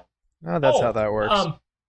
Real quick, I'll add this too because I brought it up on Discord before. But gonna hope, and Sean, we talked about it earlier, but gonna hopefully be starting a bi-weekly role-playing group via Roll20.net. Which is a pretty versatile tool for tabletop role-playing games. I'm really excited to get back into regular role-playing outside of our every 3 to 4 months, Sean. And I did extend an open invite to anybody who wants to join. I usually don't go more than 6 players, so it's pretty much first come, first serve, and I have a couple of for sure's so far. But Roll20.net. Really excited to get a game going on there. Sweet. Yeah. And even in the quarterly nights, we're so rowdy by the time we get to role playing that we didn't really get a whole lot done last time. So I could see why it wasn't very satisfying for you as a GM. Well, I made the mistake of we always have alcohol or beer of some sort there, but I made the mistake of actually facilitating it this time. And I don't drink. But I was just like, we're doing a pirate campaign. Let's get some pirate drinks in here. Let's do rum. Let's pick from this list. We'll get it going. And then it was just like, all right, I'm going to sit here and wait for everybody to be quiet for a minute. You know what? I'm going to go ahead and say that I don't think it was the alcohol so much as it was just the general craziness and the fact that no one wanted to take charge and say, hey, this is what we should do. I think it was just a little bit more open than our group could handle. Yeah, yeah. And the time that someone does take charge and do that, they usually get ridiculed by one or two other people for whatever reason. But that's just and the fact that we don't see each other all that often, except for maybe those 3 months or whatever out of the year. So yeah, there's a lot of factors. I'm looking forward to a more regular, more controlled environment. Yep. Cool. Well, look forward to that. Tom, I know you've yet been busy doing more. Were you hosting this time? I know you were in the UK last time. Oh, yeah, let's see. I mean, I was in the UK last time. That's about a month ago now. But I haven't had a chance to play any games, which is kind of sad. But last weekend, I was down in San Diego for TwitchCon, convention for Twitch.tv. And my roommate she's a full-time streamer and illustrator, so she and I went down and met up with a bunch of people down there. So we had a blast down there in San Diego for an extended weekend. And some friends of mine who are from the UK, who are also Twitch people, they were one of them whom had never been outside the UK before. So we brought them back up to LA, and I kind of played tour guide for a couple of days in LA. So that was kind of a lot of fun showing them around. And speaking of Roll20, I think my roommate is she's on Roll20 right now, and they're streaming a D&D Twitch campaign that they're doing. So they're doing that on a weekly basis on Sundays. They're having like a D&D session online, which is great, and it's streamed live for Twitch. So that's pretty cool. Nice. Yeah. So this is the first weekend I've had free in a long time, and I'm spending it here with you guys, which is great. Aw. So glad to have you, Tom. With all this game backup, what's the first one you're popping open next time you get a second? I've got like a huge list, like a laundry list of unfinished games, and I'm like afraid to go down that road, but I really do want to get back and finish it. There's too many to list. I'm not going to even start right now. When I pick one, when I figure out which one I want to go back and finish, I will let you know. There you go. What was the last Lord of the Rings quest you played? I know you were pretty far behind on that when we were talking at Gen Con. I know, because I didn't get a chance to play at Gen Con at all, because I got there late, and because I was out of town for 4 months. It's been about 4 or 5 months since I've been able to play Lord of the Rings at all. God. So, yeah, I'm way out of the loop, as it were. Well, look forward to, does winter slow down for you a little bit? Or is that... It depends. I'm going to be finishing up the show I'm working on now, and then transitioning, I think, to another show, so... I don't yet know what winter and Christmas time is going to look like for me yet. We shall see. Fair enough. Oh, and as Stokes Book mentioned in chat, yeah, I did have plans to do a Dark Souls 3 stream on Twitch one of these days, and I still have that. I still have plans to do that. So hopefully I can get that going. Nice. Those games terrify me. I don't know if I've never played one before, so I think I'm just jumping into the deep end. I'm too angry a person for those games. It would be great. Yeah, and you guys can all watch me suffer live. It'd be awesome. There you go. Ian, what are you kicking around? The big thing for me is it was my birthday recently, and I got Mansions of Madness 2nd edition, and nice. that was the big game that I wanted to kind of round out my Arkham Files collection and crack that one open. I haven't gotten to play it a ton yet. But from what I've played, it is amazing. I love that it's the integration of the app works really well. That it kind of, I feel like it when I was first cracking it open, the only kind of drawback I had in my mind is, oh man, I gotta learn another game now, and keep all those rules straight in my head. But that has to be one of the easiest game rules to learn, I feel like, among these type of games, probably because of the app takes care of a fair bit of stuff. So I think it's probably a really easy game to teach to people and for people to learn, and if you're learning it yourself. And it kind of really dives you into that experience of like investigating this haunted house and, randomizing the layout, and different events will happen and lots of hilarity will ensue. As in my first game, I made pretty much every wrong decision it's possible to make and had a blast doing it. And I think, I was wondering where it would slot into my collection in addition to, like Eldritch Horror and the Arkham Horror LCG coming up. But I think it does definitely offer something different.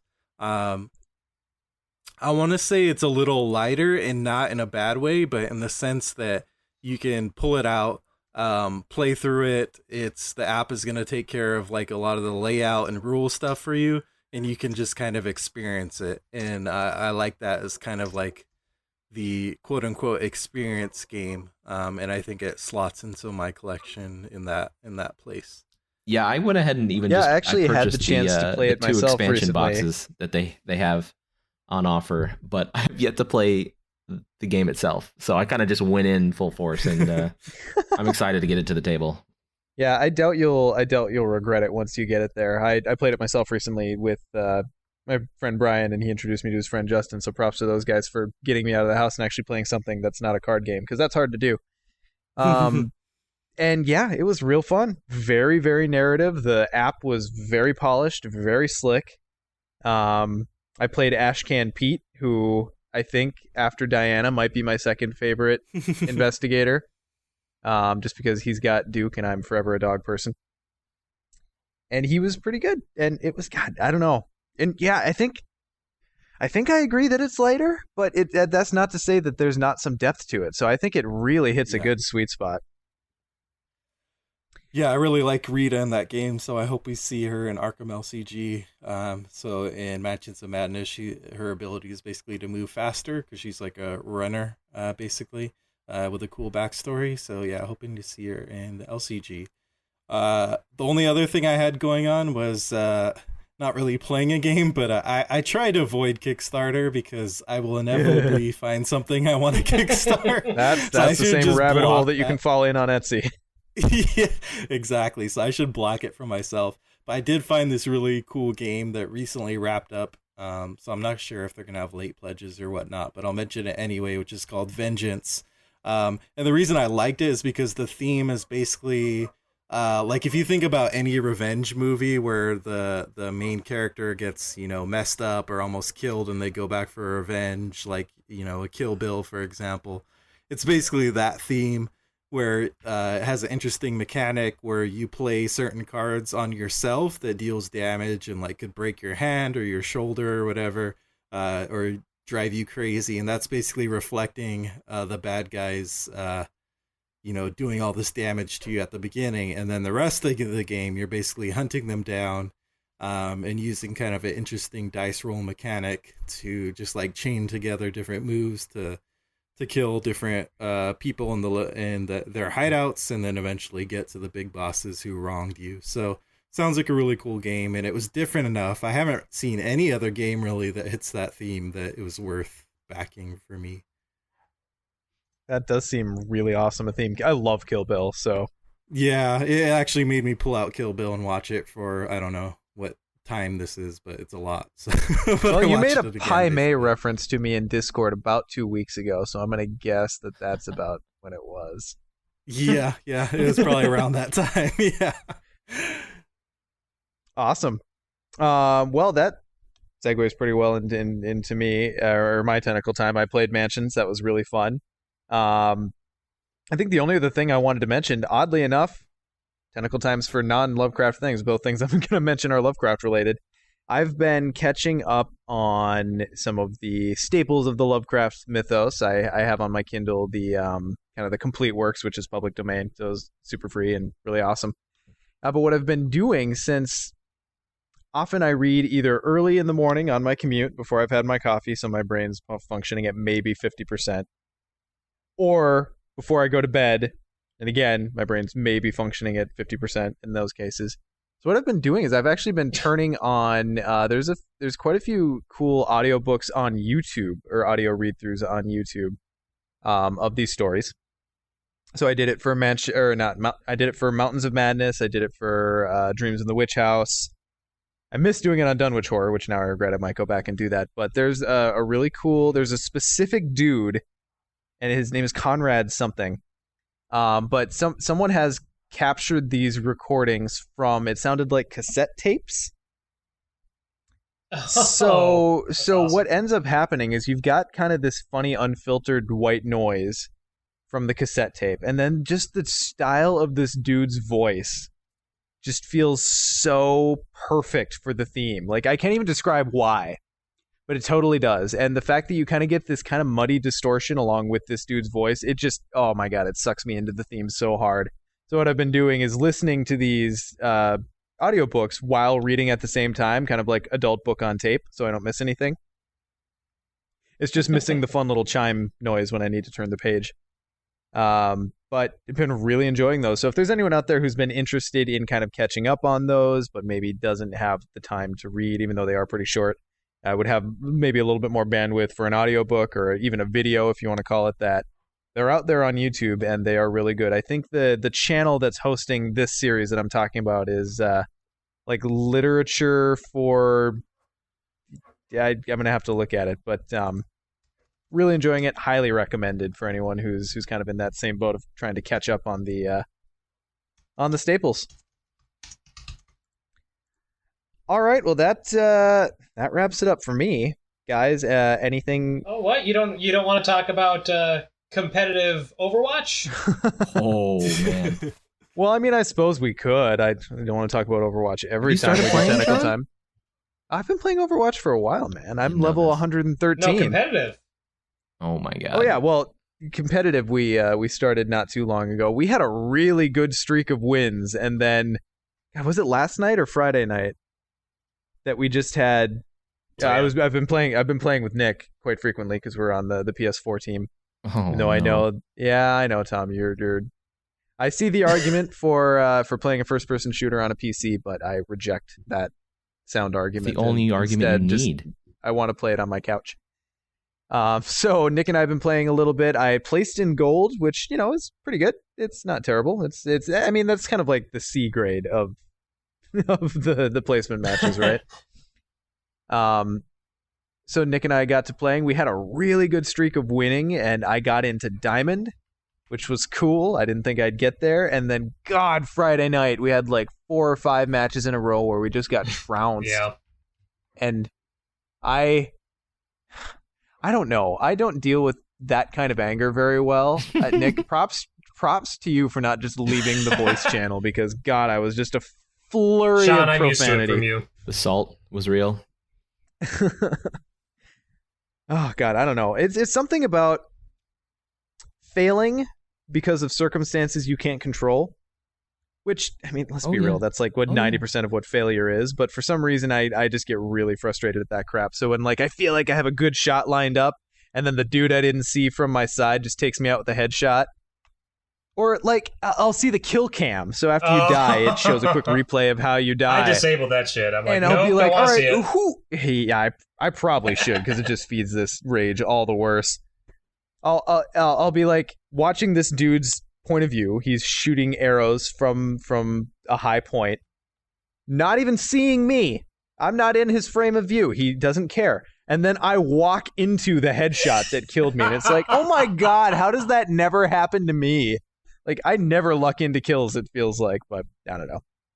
But yes, really enjoying Overwatch still, the competitive scene. Now I actually recognize the difference between competitive and quick play. Mhm. After that streak of competitive, I go back to quick play, and all of a sudden there's some dude spamming Genji for everyone, and then like half the team goes for it. It's like, all right, well, I guess we're losing this one. Well, and we did that one quick play game when it was you, me, Brian, and Jake. Was that his name? Mm-hmm. Yep. Yeah. When the 4 of us were playing, and the opponent's team was entirely May. There are just 6 Mays, man. and it took me That by so sounds much surprise. Amazing and horrifying at the same time. Oh, it was crazy because I've been playing competitive for so long, and they lock out multiple characters on that. So when I saw that, I was like, "Oh my God!" Like I didn't know what to do. I was frozen, one might say.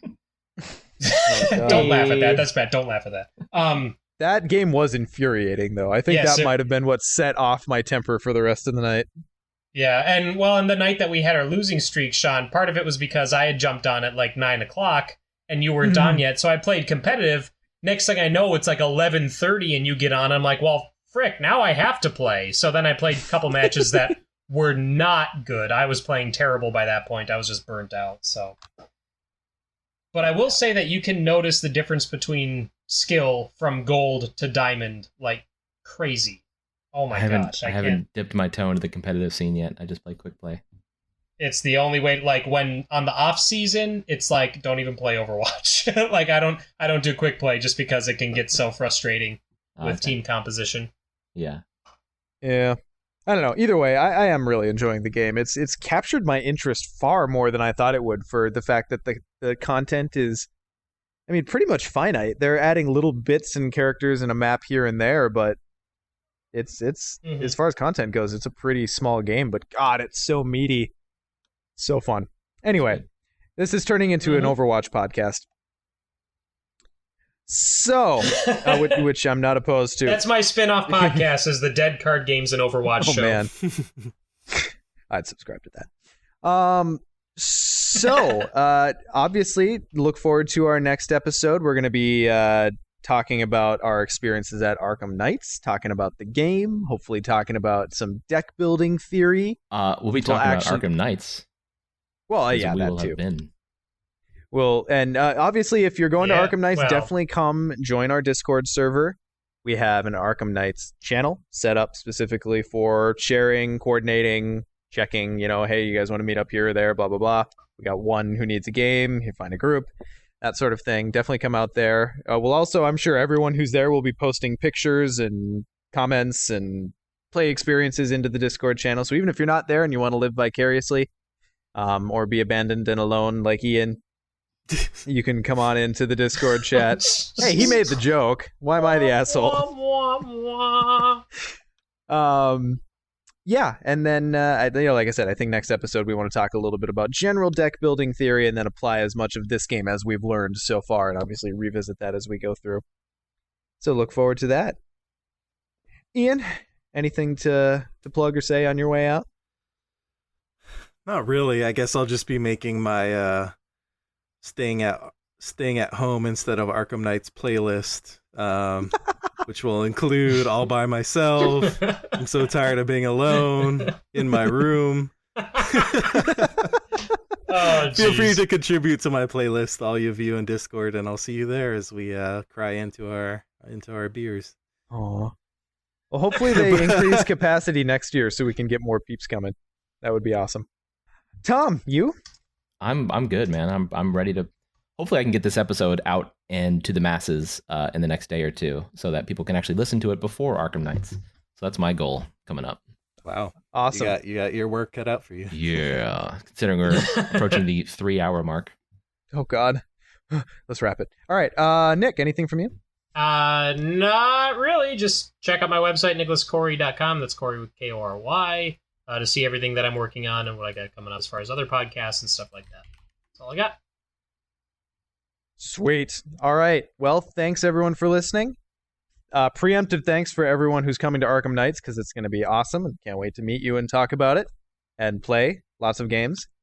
Also, special shout out to the Discord listeners, because we are recording this live for an audience in Discord. Hell yeah, so I thought this worked pretty well. Those of you who out there just listening to the podcast know that we're going to try to make this a regular thing in our Discord server, so come on and join the fun. We got a chat room set up, so people are chatting with us live while we're recording, and it's always a source of entertainment. So yeah, thanks for joining. Good times. Hell yeah. All right, that said, thank you for joining us for episode 4 of Mythos Busters. We will see you next time.